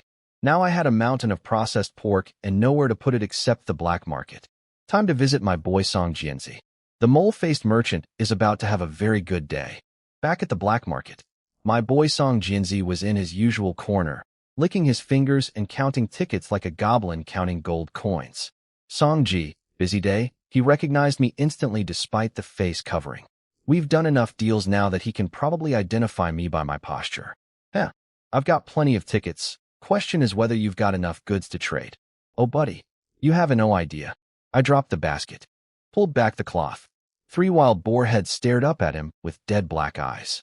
Song Jianzi jumped back like he'd seen a ghost. 3 massive pig faces just appeared in front of him like the world's worst surprise party. What the? He caught himself, coughed, tried to look cool. Failed completely. The mole on his face was practically vibrating. Little brother. 3 boar heads? Where'd you get these, Songji? Since when does the black market ask where the merchandise comes from? He literally slapped his own face. Right, my bad. So, you selling all 3 heads? These heads are just the appetizer. I've got 3 entire wild boars to move. Holy sh. He couldn't help it. The man cursed out loud in the middle of his own stall. 3 whole boars. That's over 1,000 gene of pork. Then his brain started doing what it does best, constructing a narrative. He'd heard that the Shangliang commune was having a wild boar crisis, and several hunting gangs had gone up there to deal with it. Your hunting gang must have had quite the haul up there. 3 boars. That's serious firepower. Hunting gang? What hunting gang? I'm literally one guy with a brain bubble and a borrowed shotgun. But Song Jianzi had just gift-wrapped me a perfect cover story. A mysterious hunter from a powerful gang?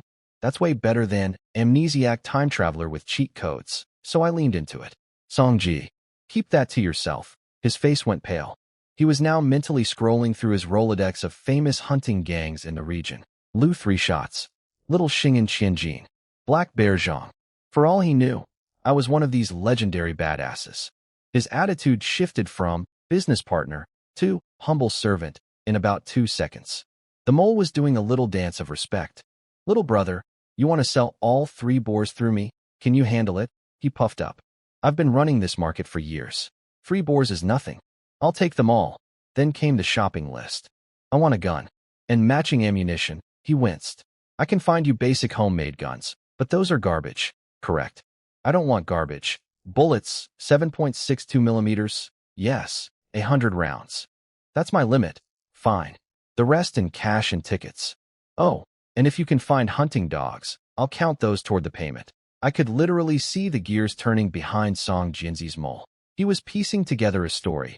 This guy's gang went to fight boars at Shangliang, killed 3, but lost dogs in the process. Now they need to resupply, guns, ammo, replacement dogs. That's why the mystery hunter is here, shopping for war supplies. His eyes gleamed. If he could supply hunting dogs to a gang capable of killing 3 wild boars, he wouldn't just make money on one deal. He'd become their permanent supplier. That's long-term business. That's a golden client. Little brother, I'll find those dogs for you. Leave it to me. I didn't even have to ask twice. The man was going to scour the entire region for hunting dogs just to get on my good side. Song Jianzi had promoted himself from black market merchant to personal procurement officer for Zhao Tianliang's imaginary hunting gang. Beautiful. 3 days from now. Frozen Creek Lumber Camp, 5 miles northeast. Bring everything. Done? But, can you keep the meat fresh for 3 days? I want it fresh. If any of it goes bad, I'll give it to you for free. Deal? Now that's a man of character. He was practically bowing. This guy went from cautious middleman to eager fanboy in one conversation. The power of 3 boar heads. As a deposit, I left him the 3 pig heads. He handed me everything he had on him. 92 yuan in cash. A mix of great Unity 10s, steelworker 5s, lathe worker 2s, and female tractor driver 1s. Plus a fat stack of various ration tickets. Grain, cloth, oil, food. All the tickets I desperately needed. 92 yuan. That's more money than most villagers see in months. And this was just the down payment. The full deal in 3 days would be even bigger. Got any good liquor left? 1 more bottle of Xiaodong Special Brew. Add it to the tab. I needed that bottle for my next visit to Wang Yutian. The man owes me a conversation about selling meat to the lumber camp. And this time, I'm making sure he finishes his sentences before passing out. Walking home with 92 yuan, a fistful of tickets, and a bottle of premium booze, I reflected on my current situation. Song Jinzi thinks I'm part of a legendary hunting gang. The village thinks I'm a generous hero. Li Hongbing thinks I'm a prodigy. Yuan Xiao thinks I'm a kung fu master. Wang Qingshan thinks I'm a sharpshooter god. Lin Yueqing thinks I'm. Actually, I have no idea what she thinks. She just runs away. And the truth? I'm a broke time traveler who's been here for less than a week, owns nothing, and keeps pulling infinite meat out of an invisible brain bubble. The gap between my reputation and my reality is getting wider by the day, and I am loving every second of it. On the way home from the black market, I spotted a supply store, the legendary Supply Cooperative. My grandpa told me stories about these places. It was like walking into a museum, except everything's for sale. Red brick building. Slogan on the wall. Develop the economy, guarantee supply. Very inspirational. Very communist. I had almost 100 yuan and a mountain of tickets burning a hole in my pocket. Time to go shopping. Inside, wooden shelves, glass counters, and saleswomen with braided hair and blue uniforms who looked at customers the way queens look at peasants.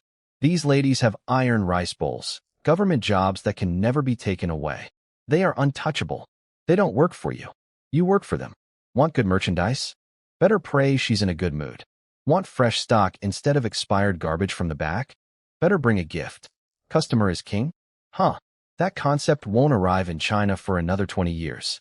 Right now, the salesperson is king. The customer is a peasant who should be grateful to be allowed inside. I scanned the staff and locked onto my target, a slightly older woman with a trendy plastic hair clip. In 1976, a plastic hair clip is basically a Gucci accessory. This woman cares about fashion. I can work with this. I stepped outside, ducked into an alley, and pulled some tanned rabbit pelts from my brain bubble. The nicest one, soft, shiny, beautiful fur. I tucked it into my basket and went back in. Joined her line. Waited 10 minutes. My turn. Sister Zhang, could I get some sugar, please? She looked at me, confused. She'd never seen me before, but I'd overheard other customers calling her Sister Zhang while I was in line. Intelligence gathering, complete. The familiar address worked instantly. She assumed I was someone she'd forgotten, and her movements got noticeably faster. No more lazy attitude. She was actually trying. Phase 2, the compliment. Sister Zhang, is that hair clip new? Our team leader's daughter has one, but it's not nearly as bright as yours. Her hand flew to her hair. Her smile could have lit up the building. This is from a relative in Shanghai. You can't buy these around here. And oh wonder. I thought it looked better than the ones at the department store. I was laying it on thick. Like frosting on a cake. Like butter on bread. Okay, you get it. The woman was melting.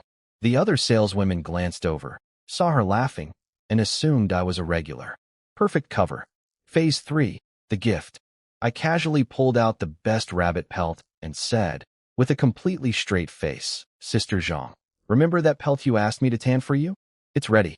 And I gotta say, this fur quality matches your style perfectly. She had never asked me to tan anything. She had never seen me before today. But that pelt was so beautiful, so soft, so perfect for making winter gloves, that her brain just accepted the fiction. I watched her internal struggle. I definitely don't remember this. But this pelt is gorgeous. And he's so handsome. And he said it matches my style. Fashion won over logic. She took the pelt. Oh my, thank you. Your tanning work is excellent. Little brother. I've been promoted. We are now family. Then she actually sighed and muttered, if only I'd gotten married 2 years later. Ma'am, I am here to buy soap. Please. So, Sister Zhang, I need to buy quite a few things today. Anything for my good little brother? Take your time. Tell me everything. I'll pick out the best for you. I dumped my entire stack of tickets on the counter. Every single one. Any other salesperson would have had a meltdown. This many items? This much work? They'd deliberately give you the worst stock out of spite. But Sister Zhang was floating on a cloud of rabbit pelt happiness. She practically skipped around the store picking out merchandise for me. And she gave me the good stuff. Brand new flashlight, Tiger Head brand, no rust. Lighthouse soap, fresh stock. Rubber shoes, properly glued. Snow cream moisturizer, latest batch. Cigarettes, sugar, matches, toothpaste, everything pristine. The people behind me in line were watching with pure hatred.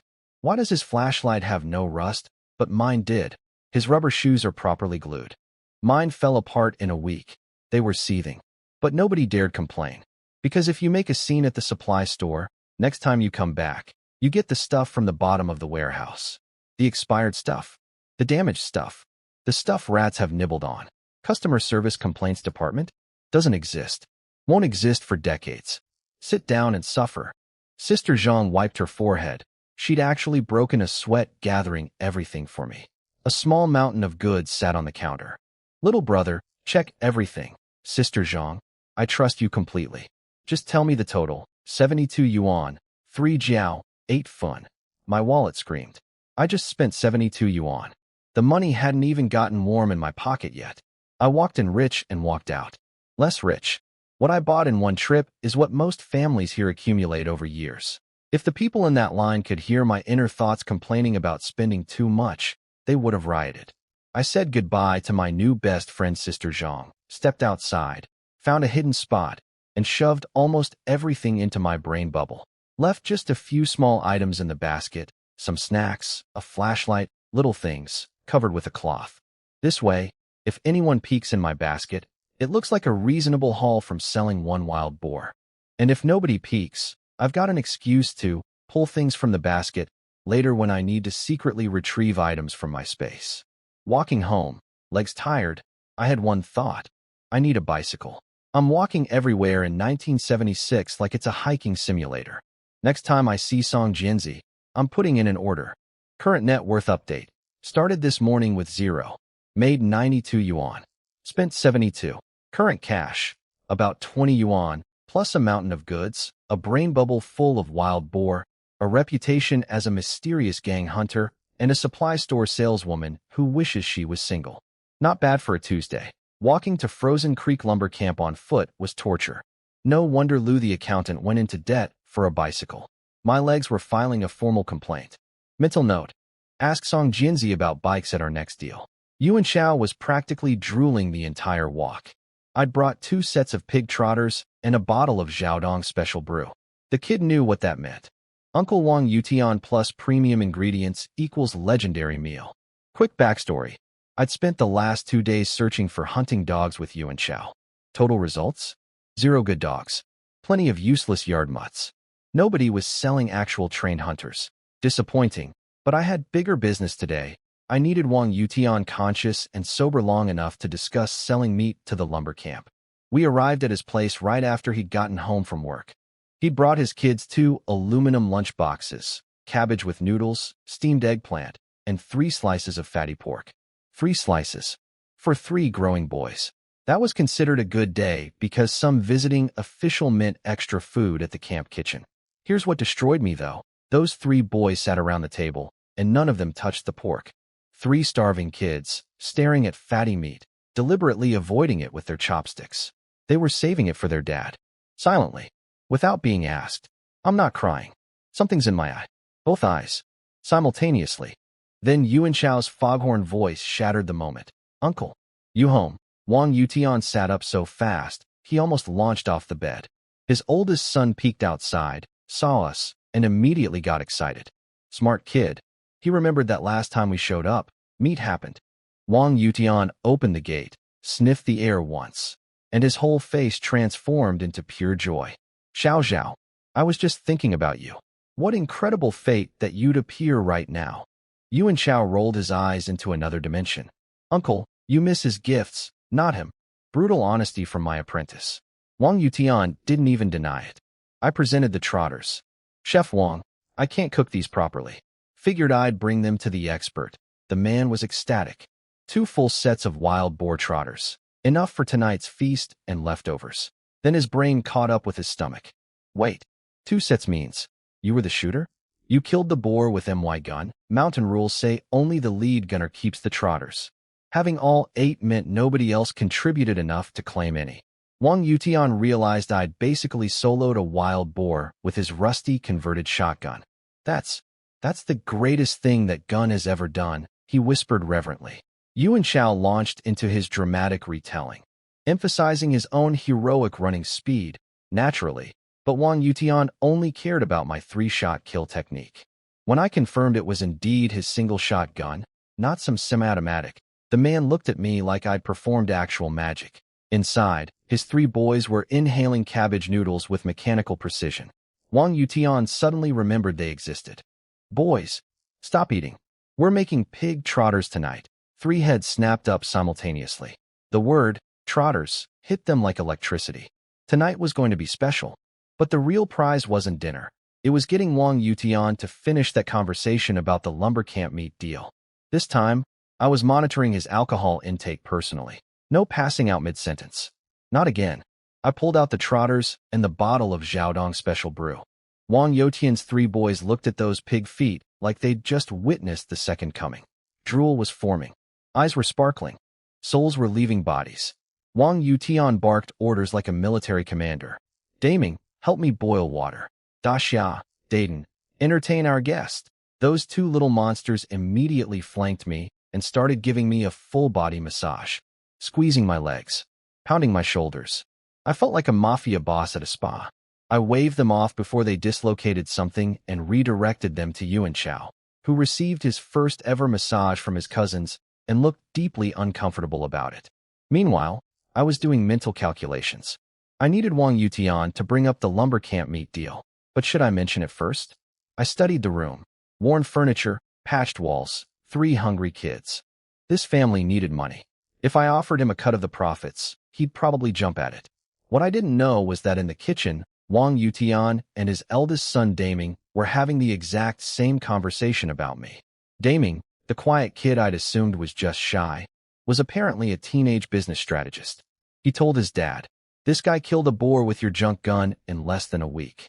He's talented, but broke. If we offer him this deal now, it's perfect timing."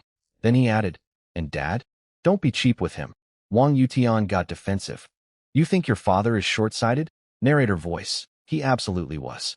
2 hours later, the smell hit. 2 dishes of pig trotters so fragrant they made the neighbor's kid cry. Literally. The child next door was sobbing for meat. The neighbor came to the fence trying to snoop and got flexed on hard. "Where'd you get this meat, Yutian?" "A hunter friend brought it." The neighbor's face fell. "Can't report someone for eating legally hunted game." He went home, told his wife to kill their egg-laying hen, and she nearly killed him instead. Beautiful chaos. I sat down to eat. First dish, sauerkraut braised trotters. The sour broth exploded on my tongue. The skin melted instantly. I couldn't stop eating. Second dish, soy braised trotters. Rich, sticky, the tendons bouncing like rubber with every chew. Even the bones tasted good when you sucked on them. This man's cooking is criminal. If restaurants existed out here, he'd have a Michelin star. We drank. We ate. We slowed down. Then, at the exact same moment, we both opened our mouths. Xiao Xiao, I have something to discuss. Chef Wang, I have something to discuss. We stared at each other, then laughed. Sometimes the universe just lines things up perfectly. Tonight, we feast. Tomorrow, we talk business. And somewhere next door, a man is fighting his wife over a chicken. We both froze. 2 guys with the same secret, trying to let the other one go first. Classic. After some back-and-forth politeness, Wang Yutian cracked. He cleared his throat like he was about to deliver a presidential address and told me about the lumber camp's meat procurement plan. They wanted wild game. They'd pay above market price, 10% higher for quality cuts like boar and deer. Smaller stuff like rabbit and fish would be standard price. I already knew all this from his drunken confession last time, but I played dumb. Nodded thoughtfully. Stroked my chin. Full performance. "And the middleman fee?" I asked, because nobody works for free. He squirmed like a kid asking for allowance. 10 yuan per transaction? I almost laughed. 10 yuan was nothing. One boar sells for 2 or 300 yuan at those prices. He was basically charging pocket change for an extremely valuable connection. His eldest son Daming must have coached him into being generous, because this did not match the stingy uncle I'd been warned about. I countered with something better. 5% of every deal's total revenue. Sounds like I'm being generous, right? Here's the thing. With my 100 times multiplier, I won't be selling one boar. I'll be selling many. 5% of a massive transaction would earn Wang Yutian more than his monthly salary in a single deal. I watched him process the math. His eyes widened. He glanced at Daming. Daming nodded. Smart kid confirmed the deal was golden. One condition. Wang Yutian handles everything publicly. My name stays invisible. Reform hasn't happened yet. and I'd rather not attract government attention for running a private meat empire. Deal. He grabbed his cup. We clinked enamel mugs. Business partnership established. We stayed the night. Next morning, Wang Yutian made sauerkraut buns stuffed with crispy pork cracklings. One bite, and my brain short-circuited. Crunchy, sour, savory, absolutely addictive. His 3 kids and Yuan Chao were demolishing buns like machines. 2 days of eating Wang Yotian's cooking had basically ruined my ability to enjoy my own food ever again. I briefly considered asking him for cooking lessons, then remembered, back in my old life, my grandpa literally hired a professional chef to teach me, and I still couldn't cook. Some disabilities are permanent. Little Daxia tried copying my morning exercises, convinced I was doing martial arts. I told him it was just fitness. He didn't believe me. Kid's got dreams bigger than his body. After breakfast, Yuan Chao and I headed home. He went to reassure his parents he wasn't dead in a ditch somewhere. I went to my place, grabbed my gun, and headed toward the mountain edges. Nothing serious today, just hunting some chickens and rabbits. 2 straight days of boar meat had me craving variety.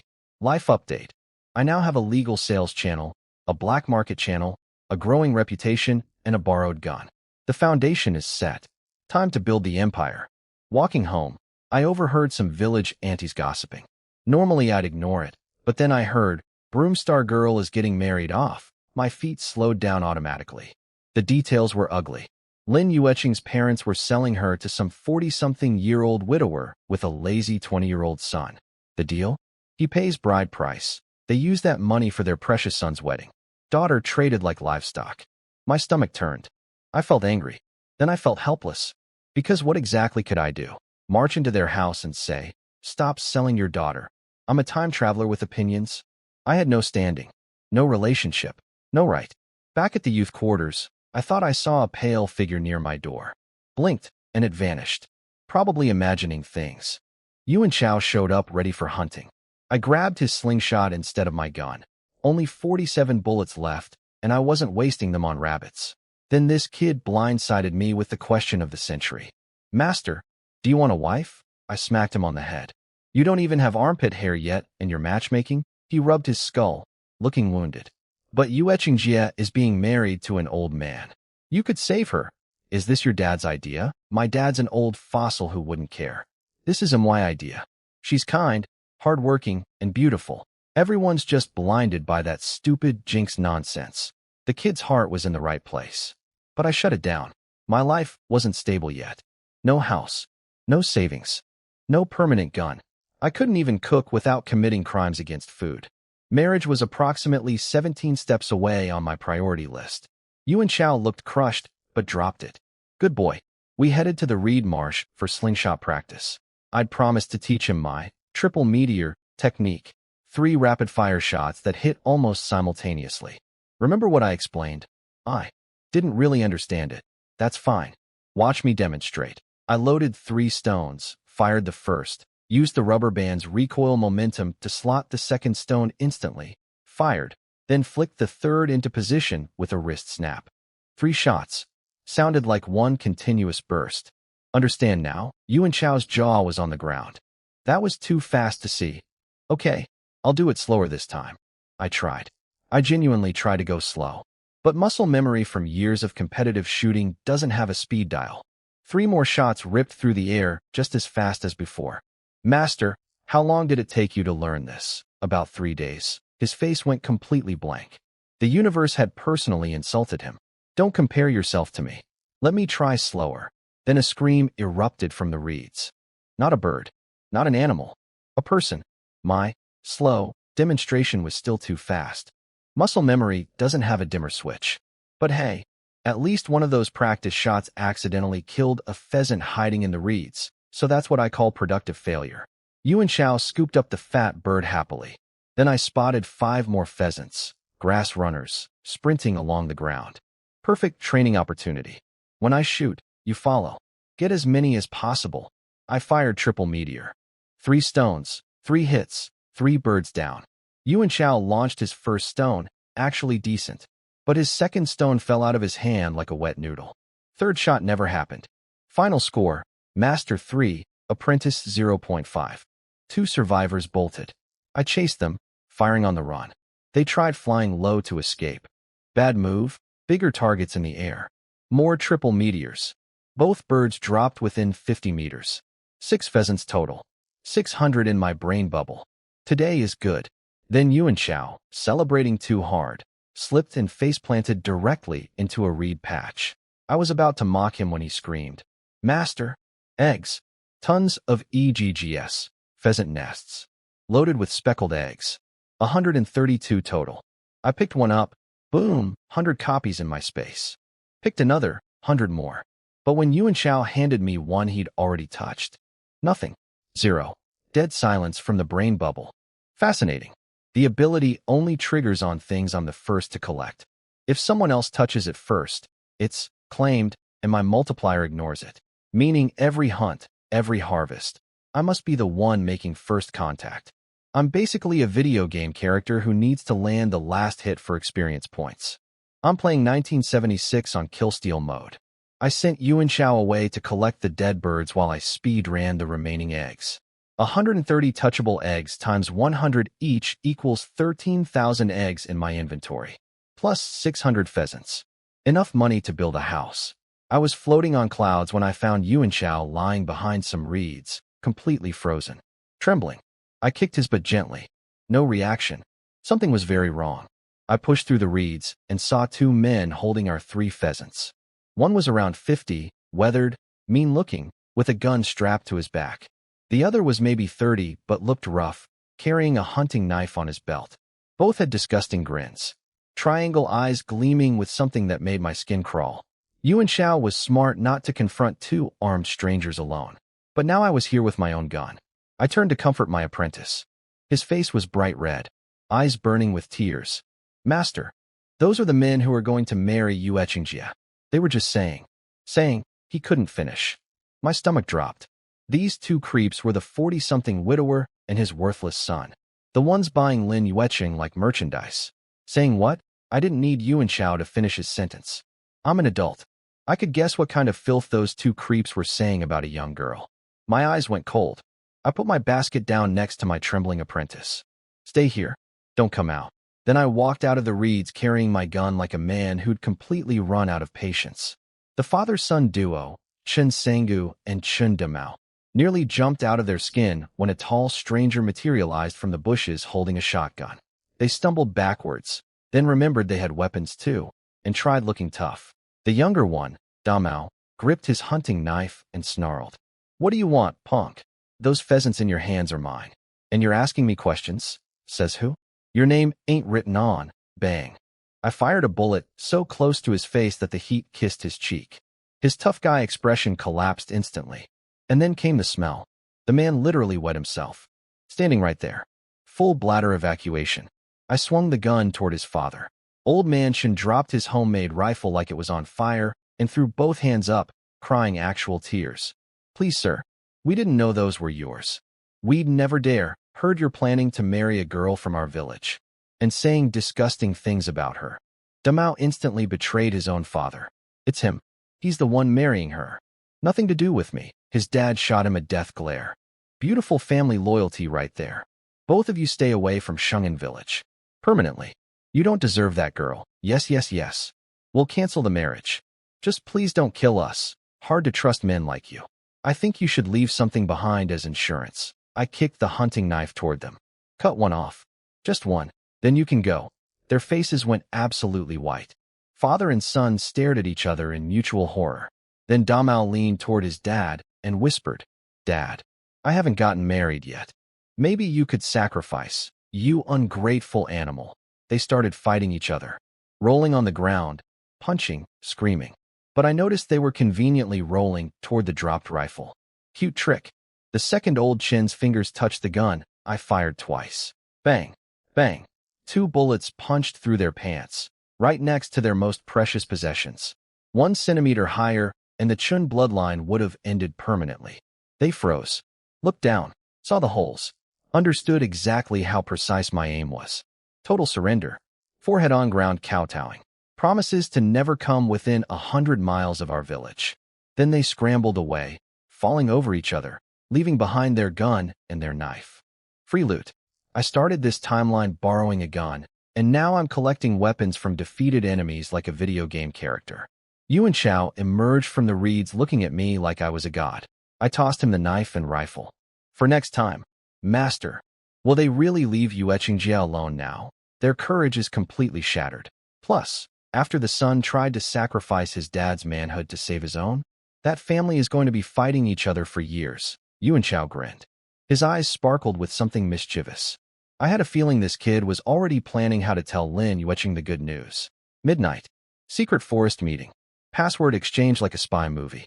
Lonely goose can't pierce the clouds, Song Jianzi called into the darkness, waving his tiger head flashlight like a nervous lighthouse.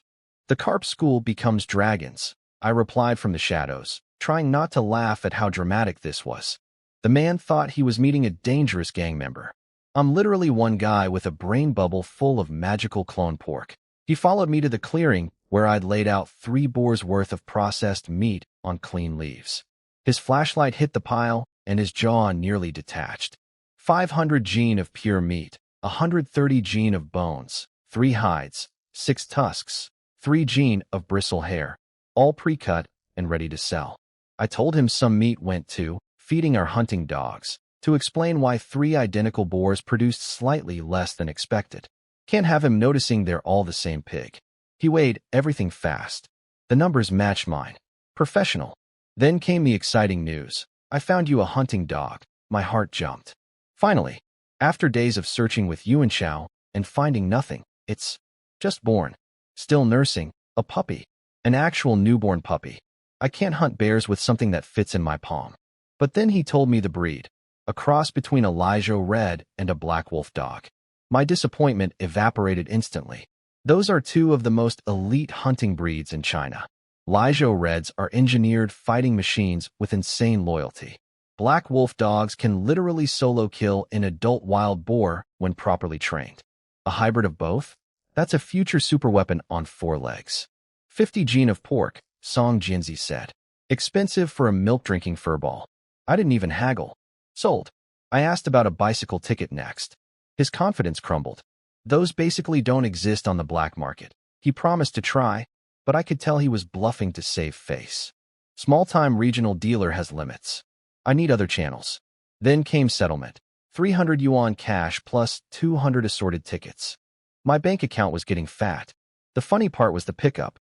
Song Jianzi couldn't carry 500 gene alone, obviously. He whistled, and 2 silent henchmen appeared from nowhere, hauling baskets. They shuttled pork to a hidden cart outside the forest in multiple trips. Very organized smuggling operation. But here's what made me smile.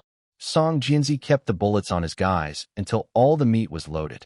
He was terrified I'd grab the ammo and then rob him. This man genuinely believed I had a dangerous hunting gang backing me. He was protecting himself from his own customer. Honestly, fair. In his position, I'd do the same. Once his men vanished, he tossed me the package. 100 rounds of 7.62 mm ammunition. I now had guns, ammo, money, tickets, a meat-selling empire, a future elite hunting puppy, and a black market dealer who was scared of me. Not bad for someone who woke up in a straw bed 2 weeks ago. Morning. Rooster crowing. I rolled out of bed, heard sweeping outside, smelled steamed buns. Thought Yuan Chao came early for once. Impressive kid, earning extra manta today. I pushed the door open. Shirtless. 8-pack on full display. It was not Yuan Chao. Lin Yueqing stood there holding a broom, and her eyes landed directly on my abs like a deer caught in headlights. Her face went from porcelain white to tomato red in approximately 0.3 seconds. Zhao. Zhao age. Why aren't you wearing clothes? I slammed the door so fast I almost broke it. Yuan Chao. This was 100% his doing. That scheming little matchmaker sent this girl to my house and didn't warn me. My training routine involves no shirt because I sweat. This has never been a problem before because my only morning visitor was a teenage boy who smells like corn buns. Revenge plan activated. Training volume doubled. I dressed, came back out, started exercising like nothing happened. Yueqing had moved to a different corner, still sweeping, face still pink. When Yuan Chao finally strolled in grinning like sunshine, I smiled sweetly. Show me yesterday's horse stance, he demonstrated proudly. Good form, actually. Perfect. Hold it until I say stop. Then I casually asked about Yueching's sudden appearance. He shook his head innocently. No idea, master, liar. You'll pay for this with your legs. I left him squatting and went to the kitchen. Yueching appeared like a ghost, barehanded, a scalding hot bowl of steamed eggs from the pot without flinching, added soy sauce, and served everything perfectly. Mantu, rice porridge, steamed eggs, all ready. Iron hands.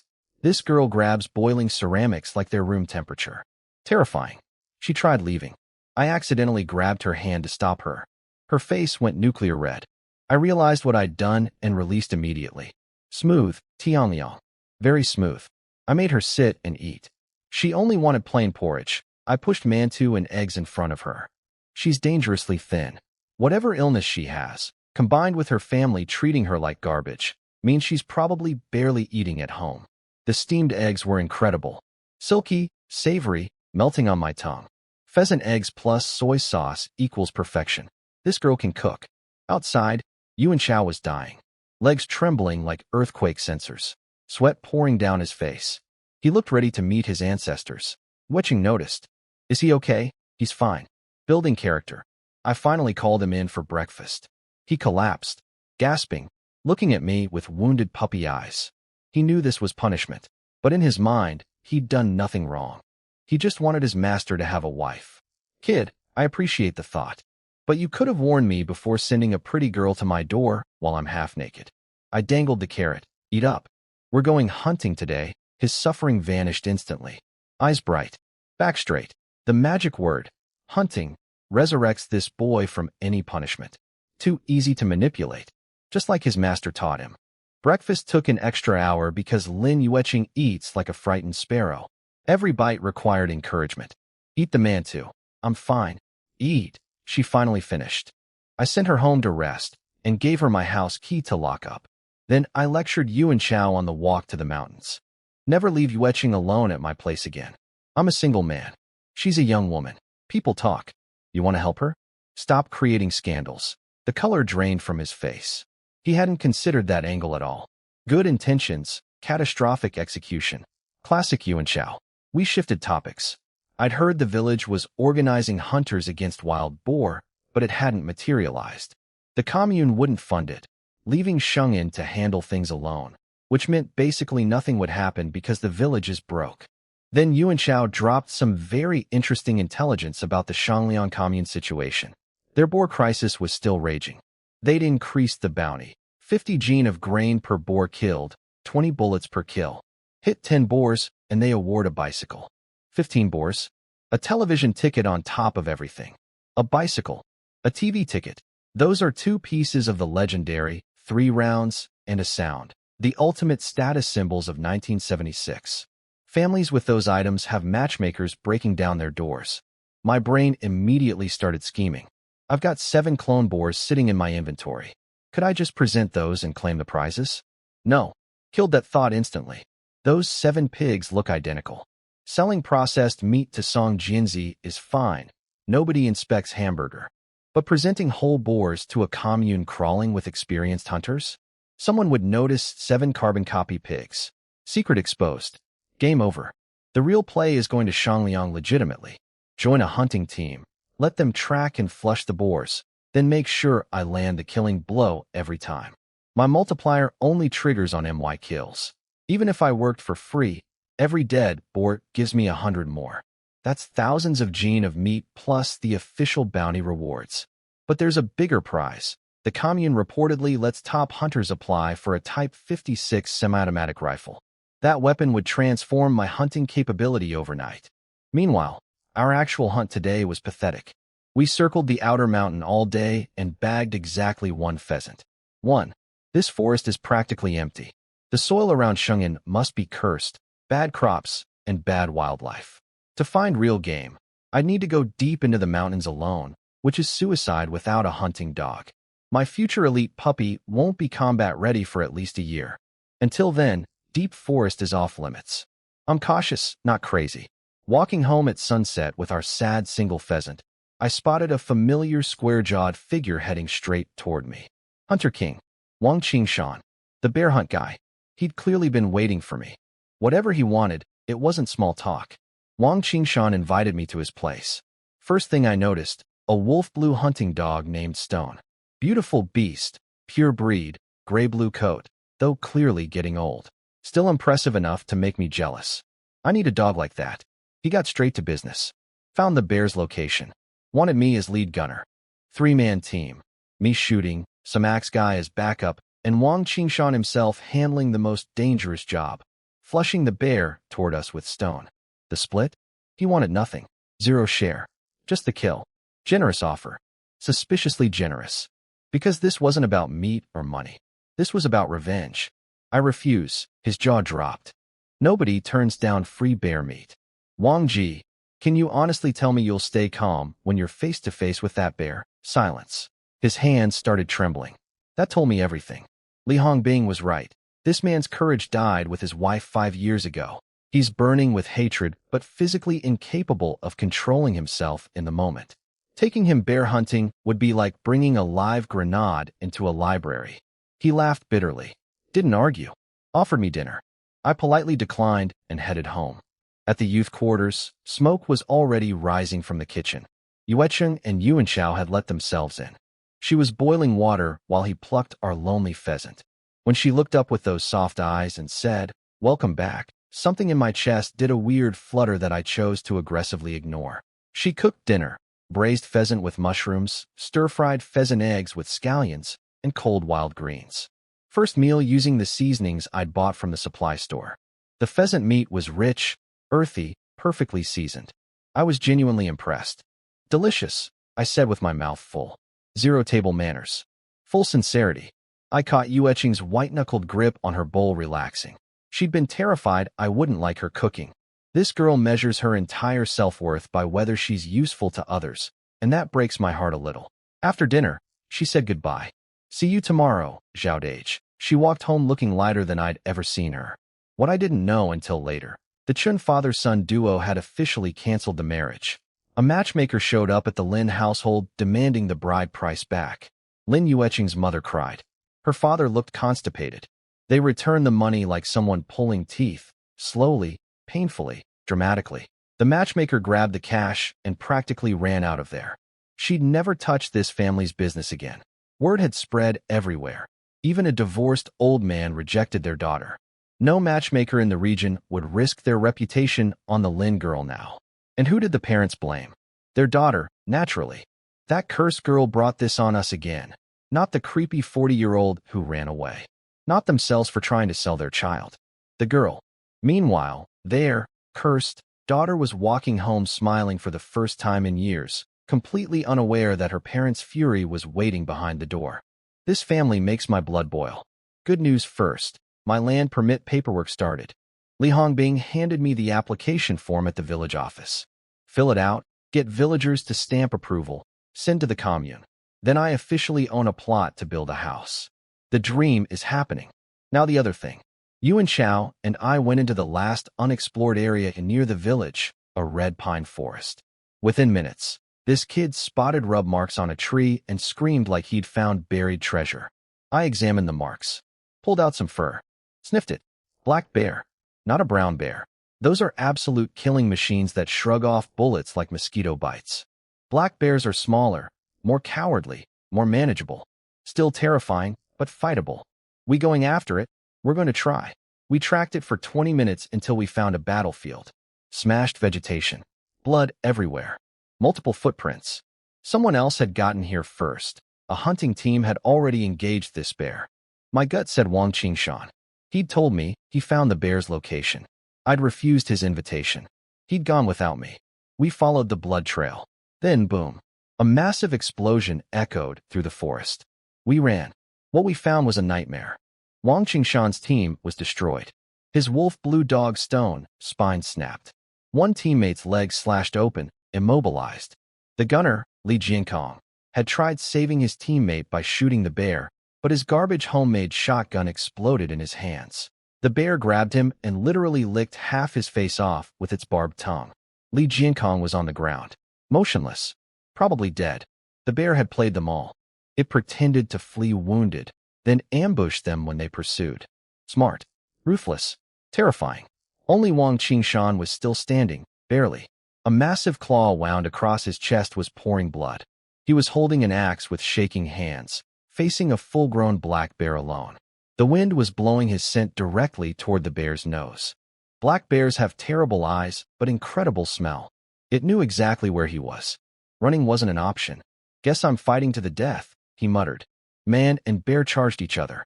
At the last second, Wang Qingshan rolled sideways and buried his axe in the bear's hind leg. Good hit. But the dodge cost him his balance. He crashed to the ground, struggling to get up. Against a bear, 1 second on the ground means death. That's when I stepped in. 3 shots. My signature rapid-fire technique. Single shotgun, manual reload, fired so fast they sounded simultaneous. Bang, bang, bang. Wang Qingshan froze. He knew his entire team was down. Nobody should have been able to shoot. Nobody except the guy who'd turned him down 3 days ago. Surprise, Wang Ji. Zhao Tianliang delivers. When Wang Qingshan's axe hit the bear's hind leg, the beast stumbled. Its guard dropped. Its chest was wide open, pointing directly at me. The universe literally gift-wrapped this shot. I'd be insulting fate if I didn't take it. 3 bullets. 3 trigger pulls. 1 continuous motion. All 3 rounds punched into the bear's heart. A fountain of blood erupted. The beast let out one final horrible scream and crashed to the earth like a furry black building. Dead. Absolutely, completely, irreversibly dead. Wang Qingshan stared at me like I was a hallucination. Zhao, how are you here? No time for explanations. I sent Yuan Chao sprinting downhill for help and checked on Li Jiankong, the gunner whose shotgun exploded. Half his face was gone, metal fragments embedded everywhere. But he was breathing. Barely. I couldn't move him without risking more damage. The other guy, Zhou Weidong, had a slashed open thigh but was conscious. Thank you, comrade. If you hadn't shown up, we'd all be dead. Wang Qingshan collapsed from exhaustion, bleeding from his chest wound, drowning in guilt. He'd gone berserk during the fight, burning all his energy attacking the bear recklessly, which created the opening that let the bear escape and ambush his teammates. This whole disaster was his revenge obsession made real. Exactly what I'd warned him about. Meanwhile, back in the village, something beautiful was happening without me. Li Hongbing had called a meeting about my land permit. Most villagers supported giving me a 400-square-meter plot, but some guy named Wang Dongjun started complaining. Why give an outsider such good land? Li Hongbing shut that down hard. He's registered here. He is one of us. Stop calling him outsider. Lu the accountant piled on. Who didn't get free boar meat from him? Don't eat a man's pork, then stab his back. Most villagers voted yes immediately. Only a few lazy troublemakers held out. Guys who never work, but always want handouts. Then Yuan Chao exploded through the door screaming about injured hunters and a dead bear. Li Hongbing instantly switched to emergency mode. Organized a rescue party. Called for a doctor. And then, pure genius, he noticed the lazy holdouts suddenly volunteering enthusiastically. We'll help carry the bear meat. Count us in. 5 minutes ago, they wouldn't lift a finger. Now that there's free bear meat on a mountain, maximum participation. Li Hongbing smiled coldly. Remember, that bear was killed by Zhao Jiqing. The outsider, the laziest one, instantly caved. I never said I opposed the land permit. Zhao Jiqing is family. Both hands raised. The others scrambled to agree like their lives depended on it. Lu the accountant watched his old friend close the land deal and organize a rescue mission simultaneously, and thought, no wonder this man is the team leader. My land permit passed unanimously. While I was on a mountain saving lives, Li Hongbing was down below securing my future real estate. Teamwork makes the dream work, even when the team doesn't know they're cooperating. The village lazy man Wang Daqing saw the bear, and his jaw nearly unhinged. Sweet mother of, Li Hongbing smacked his head. Save the people first, idiot. Li Jiankong was in critical condition. Half a face, metal fragments everywhere. Wang Qingshan and Zhou Weidong got loaded onto door panels because our village doesn't own stretchers. The Dogstone went on the cart too. Everyone headed to get medical help, which apparently requires an introduction letter from the commune first. In 1976, you literally need government paperwork to bleed properly. At the village entrance, Yueqing was waiting. The relief on her face when she saw us alive was genuinely touching. Yueqing, can you cook bear paw? She went blank. She'd never even seen a bear paw. But I watched her mentally commit to learning anyway, because that's just who she is. Yuan Shao, meanwhile, was panicking internally. He knows my cooking is terrible and feared I'd corrupt her skills by teaching. The whole village had gathered around the dead bear at the team office. Lu the accountant was barely keeping order. When people realized I'd killed it, every eyeball locked onto me. Distribution time. I kept 4 items: the gallbladder, the nose, the kneecap bones, and all 4 paws. Everything else, hundreds of pounds of bear meat, went to the village. Helpers got double portions. Smart trade. The gallbladder alone is worth hundreds of yuan. It turned out to be a grass gallbladder rather than the premium copper variety, which made some villagers groan sympathetically. But I wasn't disappointed. I had 100 more of these sitting in my brain bubble, at several hundred yuan each. Quick math says I'm sitting on enough money to become multiple 10,000 yuan households, a term that won't even exist for a few more years. Of course, flooding the market with bear gallbladders would crash the price instantly. I need to sell maybe 10 at a time, spread across different locations. Future problem. A helpful uncle named Lu Bingrun showed me how to locate and extract the gallbladder. Feel for the swollen spot on the belly, find the bile duct, tie it off, cut. I memorized every step because I'd be repeating this process 100 times in my brain space later. I gave him 2 De Qianmin cigarettes for his trouble. His face lit up like Christmas. I sent Yuan Shao and Yueqing home with my prizes, then hiked back to the red pine forest alone. Hung the bear organs on a branch as an offering to the mountain spirit. Tradition matters. Standing there, I reflected. Refusing Wang Qingshan's invitation was absolutely the right call. His team got shredded. If I'd been part of his original plan, following his strategy, I might be on a door panel right now too. But I also owed him. His team's sacrifice created the perfect opening for my kill shot. Without their blood, I'd have nothing. I made a mental note to buy supplies for all 3 injured families. 1 bear killed, 100 stored. The math keeps getting more ridiculous. Back at home, Yueqing had dinner ready. She kept sneaking glances at me and giggling. I instantly knew the culprit. Yuan Shao had been talking trash about my cooking while I was gone. That little rat. Yuan Shao. Horse stance. Now, skip dinner. But, now, he begged Yueqing for help. She looked at him sympathetically, then said, Yuan Shao, I think Zhao Dage is right. Training saves lives. The boy's soul visibly left his body. His future, master's wife, had chosen MY's side.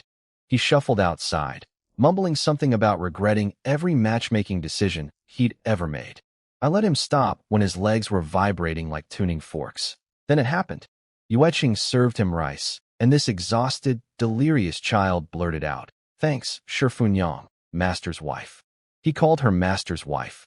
Yueqing's face went supernova red. She peeked at me.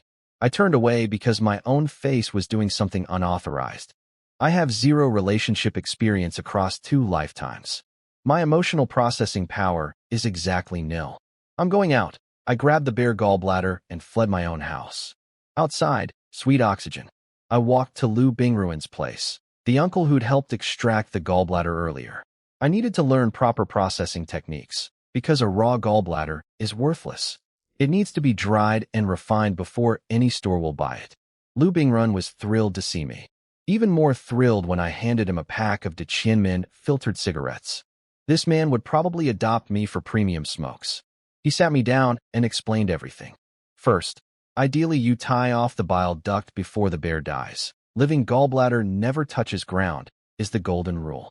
Then wrap it in linden bark, coat it in yellow clay, and hang it from your ceiling rafters to air dry. Basic stuff. Then came the real secrets. For premium results, hollow out a pine log section, seal the gallbladder inside with beeswax. When the bile sediments and develops, copper coin patterns, mix in deer blood. Skip these steps, and your final product loses 20 to 30% of its value. 20 to 30% of several hundred yuan is 100 yuan difference per gallbladder. And I have 100 of them in my brain bubble. Where do I get beeswax and deer blood? He laughed, walked to a cabinet, and pulled out 2 jars. Enough for about 20 or 30 gallbladders. Take them. He thought he was being incredibly generous. A normal hunter might process 15 bears in an entire lifetime. 30 gallbladders worth of supplies seemed like overkill. For me, that covers less than a third of my inventory. I'd need 4 more sets of these jars to process everything. But I smiled gratefully, tucked the jars under my arm, gave him extra cigarettes, and headed home. The math was already running. 100 gallbladders at several hundred yuan each, properly processed with deer blood and beeswax, sold slowly across different markets. I was going to need a much bigger house. That night, I played secret agent.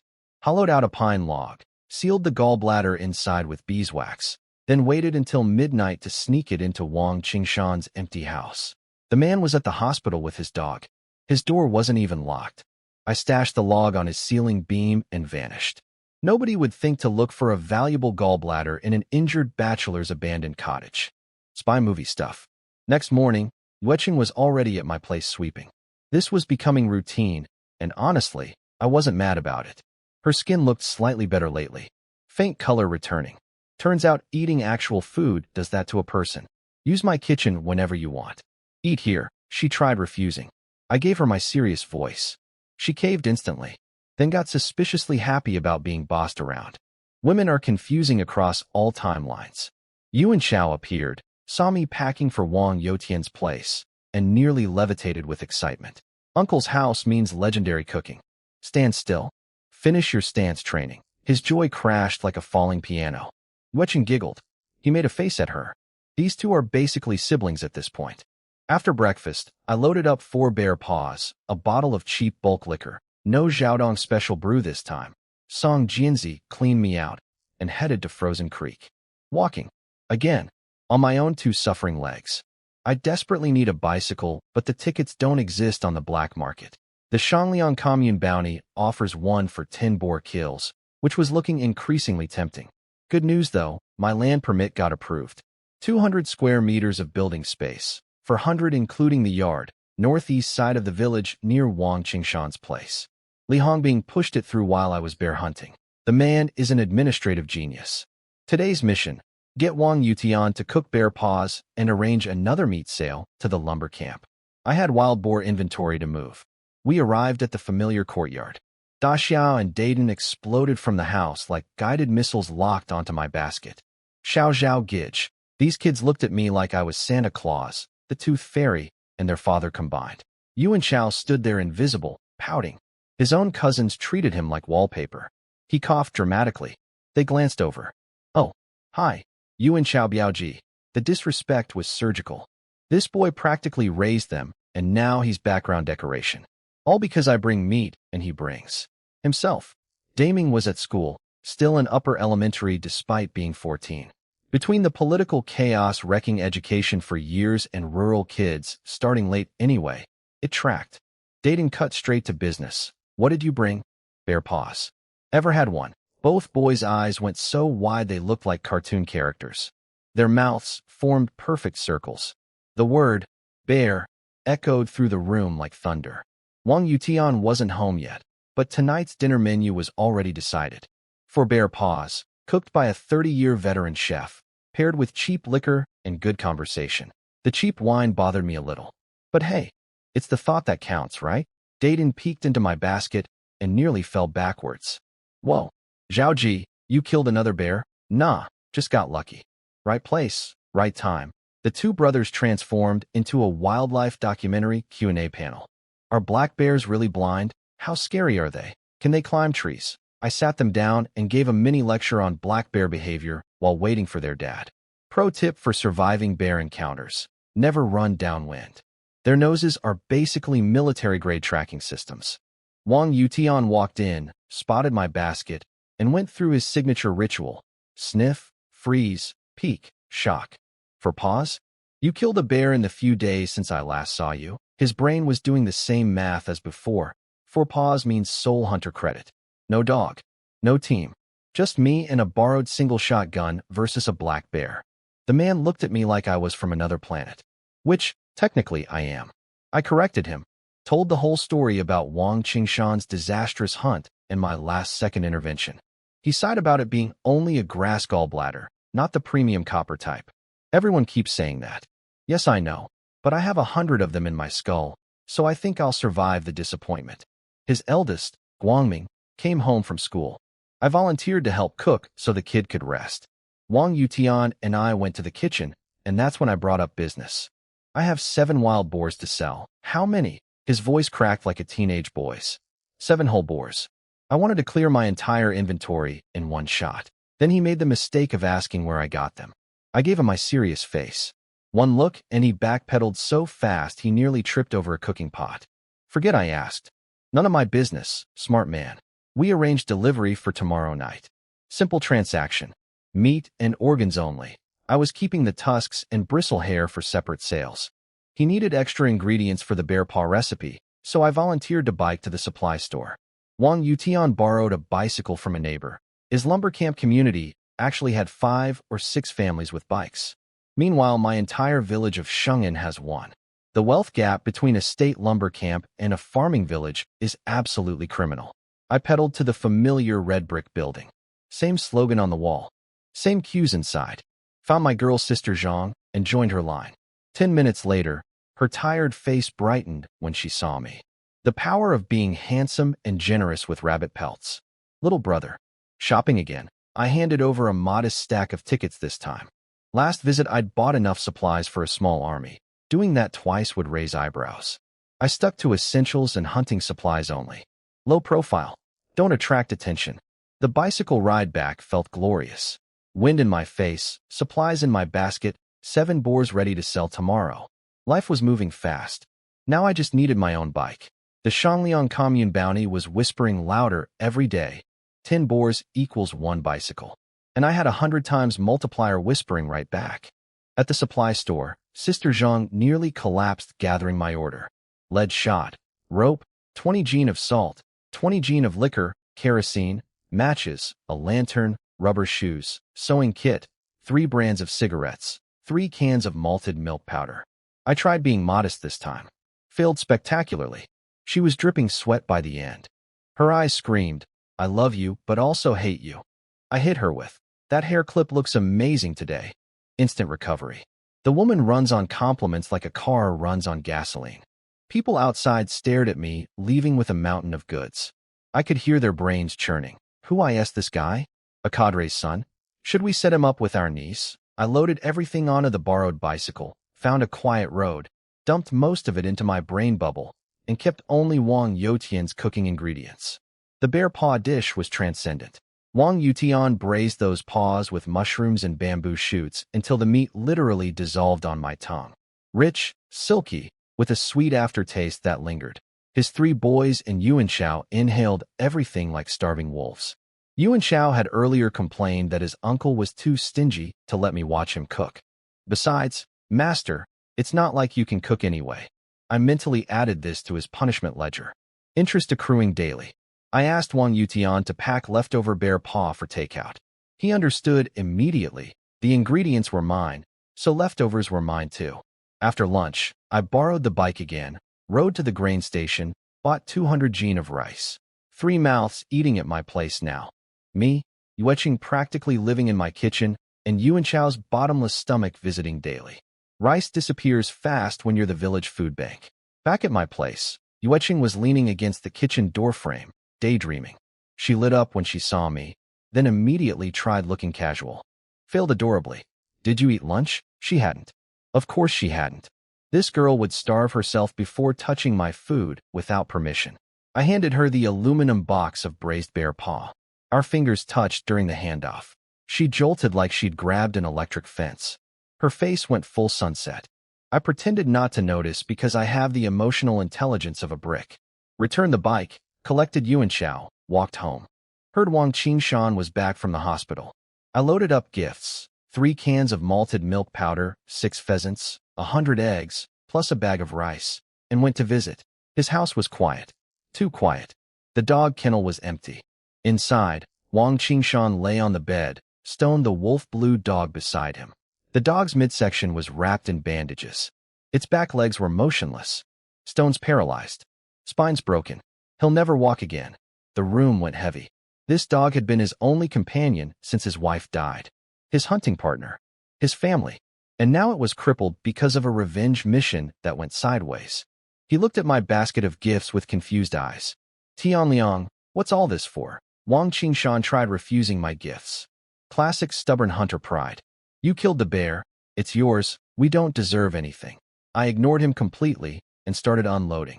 Pheasants, eggs, malted milk powder, rice. Just stacked everything in his corner like a delivery man who doesn't accept returns. This is my decision. Your opinion is irrelevant. His lips stuck together. I could see him mentally calculating. He owed hospital money for 2 injured friends, he had a paralyzed dog to feed, and his savings were basically zero because he'd spent 5 years grieving instead of hunting. My gifts weren't charity.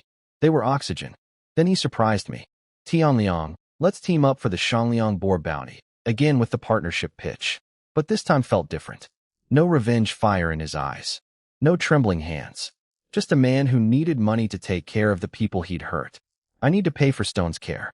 I need to support Jiankong and Weidong's families. I can control myself now. Please, I thought about it. In the Red Pine Forest, before everything went sideways, Wang Qingshan fought that bear hand-to-hand with an AXE. That's not weakness, that's raw combatability. His problem was emotional instability, and killing the bear that haunted him might have actually fixed that. Plus, I genuinely needed a frontline fighter. Someone to engage the boar and create shooting opportunities while I lined up kill shots. My 100 times multiplier is useless if I can't land the final blow. Deal.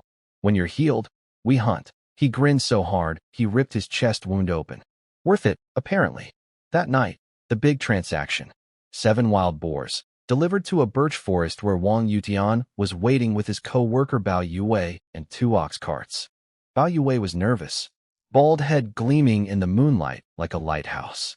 Your guy better be legit, Yutian. Wang Yutian led him into the forest. Their flashlights hit mountains of processed pork, and both men went silent. 7 boars worth of meat, stacked like a butcher shop's wet dream. Wang Yutian handed me 300 yuan as deposit. The rest would come after the lumber camp weighed everything. I trusted the state enterprise's reputation. And if someone tried cheating me, well, 7.62mm bullets make excellent debt collectors. I left them loading ox carts and walked home in the dark. These legs have carried me approximately 9,000 miles since arriving in 1976. I need that bicycle. Back at the youth quarters, I filled a basin with hot water and soaked my aching feet. Heaven. Pure heaven.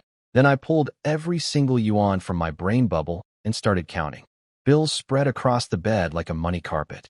Every hustle, every trade, every black market deal, every bare gallbladder, all accumulated into one beautiful pile. My fingers moved through the bills. How much had I actually earned since waking up on that straw bed 2 weeks ago? The number was going to be interesting. 536 yuan and 80 fun. That's my net worth after 2 weeks in 1976. I counted every bill while soaking my feet in hot water like a tiny emperor. From 0 to over 500. Not bad for a guy who arrived with nothing but abs and amnesia. I told Li Hongbing I wanted to build a house. He nearly choked on his pipe. I slapped 100 yuan on the table. Can this build a house? He squinted. A straw hut, maybe. I slammed my hunting knife down next to it. How about now? He looked at me like I was insane. But when I said I wanted a brick house, a real one, he actually considered it seriously. My hunting track record had earned me credibility that money alone couldn't buy. He warned me brick houses are expensive, and if funding dries up mid-construction, I'd end up with an architectural disaster. I told him I had confidence. He accepted 2 packs of Deqianmen cigarettes and agreed to handle everything. Then I mentioned Shangliang Commune. His face went full emergency mode. He gave me the rundown on the legendary hunting gangs operating there. Lu 3 Shots, who once killed a massive bull boar in 3 rounds. Little Xing'an Qianjin, a forest tracking genius. Black Bear Zhang, who literally fistfights bears barehanded. These men lead entire gangs of elite hunters, and even they were struggling with the boar crisis. His message was clear: you're talented, kid, but you're one guy with a borrowed gun and a teenage apprentice. Stay home. Grow slowly. I nodded politely. Internally disagreed completely. But arguing wasn't going to help. 2 days later, my land permit was officially stamped. Li Hongbing started hiring villagers to build my house. I handed him 100 yuan and told him to handle it while I focused on hunting. Except I wasn't really hunting. I spent the next 10 days locked in my room, mentally butchering 100 black bears inside my brain bubble. Skinning, extracting gallbladders, deboning. All done through psychic manipulation. My limit was 10 bears per day before my brain started melting. 10 days of silent, invisible bear processing. The most productive laziness in history. Wang Yutian delivered 700 yuan for the wild boar sale. I gave him 50 as his 5% cut. The man was so happy he voluntarily bought me drinks. The stingy uncle spending money on someone else? Historic moment. I spent the weeks feeding Yueqing snacks from the supply store. She was looking healthier, actual color in her cheeks now. Yuan Shao got whatever crumbs were left, which he accepted with maximum resentment and minimum dignity. Then the day came. Song Jianzi's puppy should be ready. My future elite hunting dog, half Lijo Red, half Black Wolf, was waiting for pickup. I walked into the black market. Found my mole-faced merchant. Ready to meet your dog, little brother? Absolutely. Let's go get my secret weapon. Paddy Flower Village. Song Jianzi led me to the most antisocial residence I'd ever seen. 3 wooden cabins at the foot of a mountain, surrounded by nothing but plants and silence. 0 neighbors. Maximum hermit energy. The owner? A 60-something man called Elder Qing, real name Li Qingtian. Nickname, Dog Maniac. At his peak, this man owned 30 hunting dogs. Then someone poisoned most of them. He never found out who. Now he lives alone with his remaining dogs, hating humanity. Relatable, honestly. The little dirt mounds behind his house. Dog graves. Dozens of them. This man buried every single one. My respect for him shot up immediately. He took one look at my face covering and went nuclear. Hiding your face in broad daylight. Coward. Song Jianzi tried smoothing things over. Elder Qing didn't care. He decided he hated me before I even opened my mouth. Turns out his dogs were poisoned by face-hiding people, so anyone concealing their identity was automatically his enemy. He led us to the mother dog.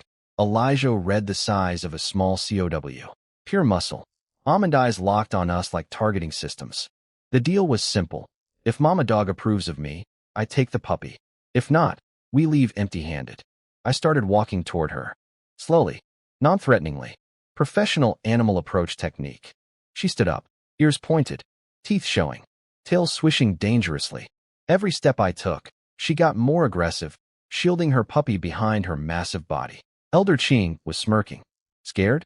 Go home then. Song Jianzi was hiding behind the door like a professional coward. The dog was about to lunge. One more step, and I'd be wearing her teeth as accessories. Then inspiration struck. My brain bubble contains 100 butchered black bears. Hundreds of gallons of predator blood. The most concentrated essence of apex predator death imaginable. I cracked open the tiniest connection between my space and the outside world. Just a whisper of bear blood scent leaked out. The effect was instantaneous. This massive, snarling, murder-ready Lijo Red went from, "I will destroy you," to, "I am so incredibly sorry, sir," in half a second. Her aggressive posture collapsed. Eyes went soft, tail tucked. She couldn't even look at me. The puppy behind her was shaking like a tiny furry earthquake. I closed the connection immediately, placed my hand on Mama Dog's head. She accepted it without a twitch. Complete submission. Then something incredible happened. She turned around, gently picked up her own puppy in her mouth, and placed it in my hands. A mother dog, voluntarily surrendering her baby to a stranger. Because she recognized something in me that said, this human is above me in the food chain. Impossible. Elder Qing's jaw was on the floor. Song Jianzi peeked from behind the door, equally stunned. I stood there holding a tiny warm puppy, trying very hard to look cool and mysterious instead of what I actually felt, which was, oh my god, it's so small and soft. New ability unlocked. Bear-scented animal intimidation. Today came for a dog, left with a superpower. Song Jianzi was frozen. Elder Qing was having an existential crisis. His prized Lijo Red, a battle-hardened killing machine he'd personally trained, just surrendered to me and hand-delivered her own baby like a furry Uber Eats driver. The old man checked his dog for tampering. Found nothing. Then noticed something worse. Mama Dog was looking at me with, "Yes, sir, whatever you say, sir," eyes. The exact look a subordinate wolf gives its alpha. A muscular, fawn-equipped, beast-fighting combat dog was treating me like her pack leader. And all I did was stand there smelling like 100 dead bears. I held the puppy, tiny, black-red fur, trembling like a phone on vibrate. Cute? Absolutely. Concerning? Very. A hunting dog needs courage above everything. If my bear scent trick permanently traumatized this little guy, I just paid 50 gene of pork for a very expensive pet. I sent Song Jinzi outside and did something risky, removed my mask. Showed Elder Qing my real face. Name's Zhao Tianliang. Hunter. Shungan Village. His whole attitude flipped. Now that's a real man. Straightforward. He apologized for deliberately agitating the mother dog against me. A test. He'd manipulated the situation because he hated mask-wearing strangers, the same type of people who poisoned 22 of his dogs years ago. 22 graves behind his house, each one a companion he'd raised from birth. Then he gave me a wooden box. Inside, a deerbone whistle that won't freeze in winter, a collar made from warthog leather treated with bear oil to prevent wolf throat locks, and 2 cast-iron dog spikes. Professional hunting dog equipment from a master breeder. Worth more than money. This puppy's parents were my 2 best hunters. Its potential exceeds them both. Don't waste it. I won't, Elder Qing. I promise. Back outside. Song Jinzi was practically vibrating with curiosity, but knew better than to ask questions. We settled accounts. He mentioned he still couldn't find a bicycle ticket. Shocking absolutely nobody. I carried my tiny puppy home. At the youth quarters, I set the little fur nugget on the floor. It wriggled around on its belly, sniffing everything, then crawled to my shoe and pressed against it, whimpering softly. My heart melted. Then my brain kicked in. This dog needs a year to grow into a proper hunter. A year of feeding, training, socializing. I don't have a year. I need a hunting dog now. Then, a hum from deep inside my skull. My brain bubble was vibrating, sending me something. A message? An instruction? I dove into the space mentally and listened. What came back made every hair on my body stand up. The space was telling me there's a way to accelerate the puppy's growth. A fast-track method to turn this palm-sized fur ball into a battle-ready hunting beast. My cheat code just upgraded again. Inside my brain bubble, something insane was happening.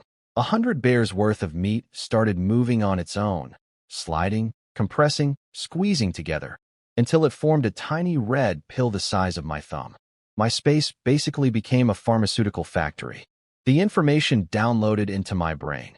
Feed this pill to a hunting dog, and it grows up instantly. No side effects. Enough pills can take a newborn puppy to full adult in one day. I'm sorry, what? My cheat code now manufactures dog steroids? The puppy smelled the pill and went berserk with desire. Before I could react, the little fur nugget jumped and licked it right out of my fingers. And oh wait, too late. The puppy started growing. Like watching a time-lapse video on fast forward. In seconds, my palm-sized baby dog became a 6-month-old beast. Ears standing straight up. Fur shifting from black to rusty red. Shoulder height, 60 centimeters. It went from, fits in a shoe, to, could wear the shoe. I stared. The dog stared back with bright, intelligent eyes. Then nuzzled my hand like nothing unusual had happened. I needed to establish dominance before feeding more pills. I'm your master now. You obey me. Understand? The dog nodded. Actually nodded its head. Like a person. The pills don't just accelerate growth. They boost intelligence and loyalty. This is the most overpowered item in my entire cheat code arsenal. If anyone ever discovered these pills exist, I'd have every hunter on the continent trying to kidnap me. Mental note. Never let anyone see these. Ever. Ever. Your name is Chi Wong. Red King. Woof. Tail going like a helicopter blade. He liked it. I tested basic commands. Sit. Instant. Fetch my rubber shoes from under the bed. Done in 3 seconds. This dog learned faster than most humans. Time for more pills. I produced 3 more from bear meat reserves and fed them one by one, watching the transformation each time. Pill 2, bigger. Fur brighter. Pill 3, the rusty red deepened into blazing sunset red with a black stripe down his spine. Neck armor, the arrow shaft fur that protects against throat attacks, sprouted like a mane. Pill 4, Red King surpassed his own mother in size. Pure muscle, flowing athletic build, eyes mature and sharp. When he turned his head, he looked absolutely magnificent. A war machine wrapped in red fur. 5 pills total. From newborn to fully mature elite hunting dog in 20 minutes. I called his name. This fearsome beast instantly flopped at my feet, tail wagging, eyes going full puppy mode. Terrifying warrior 1 second, adorable idiot the next. Perfect dog. All right, Red King. We're going hunting. Right now, I needed to see what this dog could do in the field. If his combat abilities matched his bloodline, I'd just acquired the most dangerous hunting partner in northeast China. The forest has no idea what's coming. Old Baldy Peak, 10 miles from the village, borderline territory between Shungin and Red Flag villages. I brought Red King here because the forests near home are basically empty, hunted clean by yours truly and every other desperate villager with a slingshot. Wang Qingshan mentioned roe deer roam this area. Perfect test run for my brand new, pill-enhanced, magically grown in 20 minutes hunting dog. The second we entered the forest, Red King transformed from obedient pet into wild predator, sniffing everything, sprinting randomly, ears swiveling like satellite dishes. I kept 70 meters behind with my deerbone whistle ready, just watching my investment do its thing. Quick math had me wincing earlier. Each red pill costs 5 bears worth of meat, roughly 1,000 jin, worth 8 or 900 yuan. 4 pills to mature one dog means approximately 3,000 yuan per fully grown hunting beast. That's insane money. But watching Red King work? Every fin was justified. Woof, he found something. I picked up speed. He exploded forward, a red lightning bolt weaving through trees so fast my eyes could barely track him. By the time I caught up, a roe deer was pinned under his massive paws, throat punctured but still breathing. He'd left it alive for me to finish. Smart dog. He instinctively knew the kill needed to be mine. I drew my knife. One clean strike. Instant space notification, 100 roe deer added. Beautiful. That single deer's multiplied value already covered the cost of 1 red pill. 3 more, and we're profitable. Then this enormous, terrifying combat machine pressed his axe-shaped head against my leg and whimpered in the most pathetic baby voice imaginable. He wanted another pill. Like a kid begging for candy after doing one chore. I held up 4 fingers. You ate 4 pills. You caught 1 deer. You're in debt, buddy. I bent 1 finger down. 3 more deer, and we're even. He understood. Nodded. Started sniffing the air immediately. Here's what blew my mind. Red King tracks prey through airborne scent, not ground tracks. Old hunters call this upwind nose, the absolute rarest, most elite tracking ability a hunting dog can possess. Most dogs can only follow ground trails, which means they're useless when autumn leaves cover everything. Red King hunts in any season, any weather, any terrain. I'd hit the jackpot. This dog was a masterpiece. 2 hours later, 2 more roe deer down. Same pattern. Red King chases, pins, waits for my killing blow. 8 miles of running, and he wasn't even breathing hard. Most hunting dogs collapse after 2 or 3 miles. Mine ran 8 without breaking a sweat. 1 deer left on his debt. I patted his huge head. Go earn your paycheck, Red King. He grinned. Actually grinned, and vanished into the trees like a crimson missile. Roe deer are too easy for him. He needs a real challenge. Something dangerous. Something heavy. Shangliang Commune and its wild boar apocalypse were calling my name louder than ever. Eat up. You earned it. I flicked the red pill into the air. Red King snatched it mid-flight like a furry outfielder. Swallowed. I watched closely for changes. Size, fur, teeth. Nothing obvious. Disappointing? Almost. Then I noticed. He'd been running 8 miles and looked tired before the pill. Now, fresh as morning. 0 fatigue. So post-maturity pills work as instant energy drinks. Not bad. A hunting dog that never gets tired is every hunter's fantasy. Then Red King started chewing a deer bone with suspicious intensity. I pried open his mouth. His teeth were bigger, sharper. His claws too, slightly thicker, more lethal.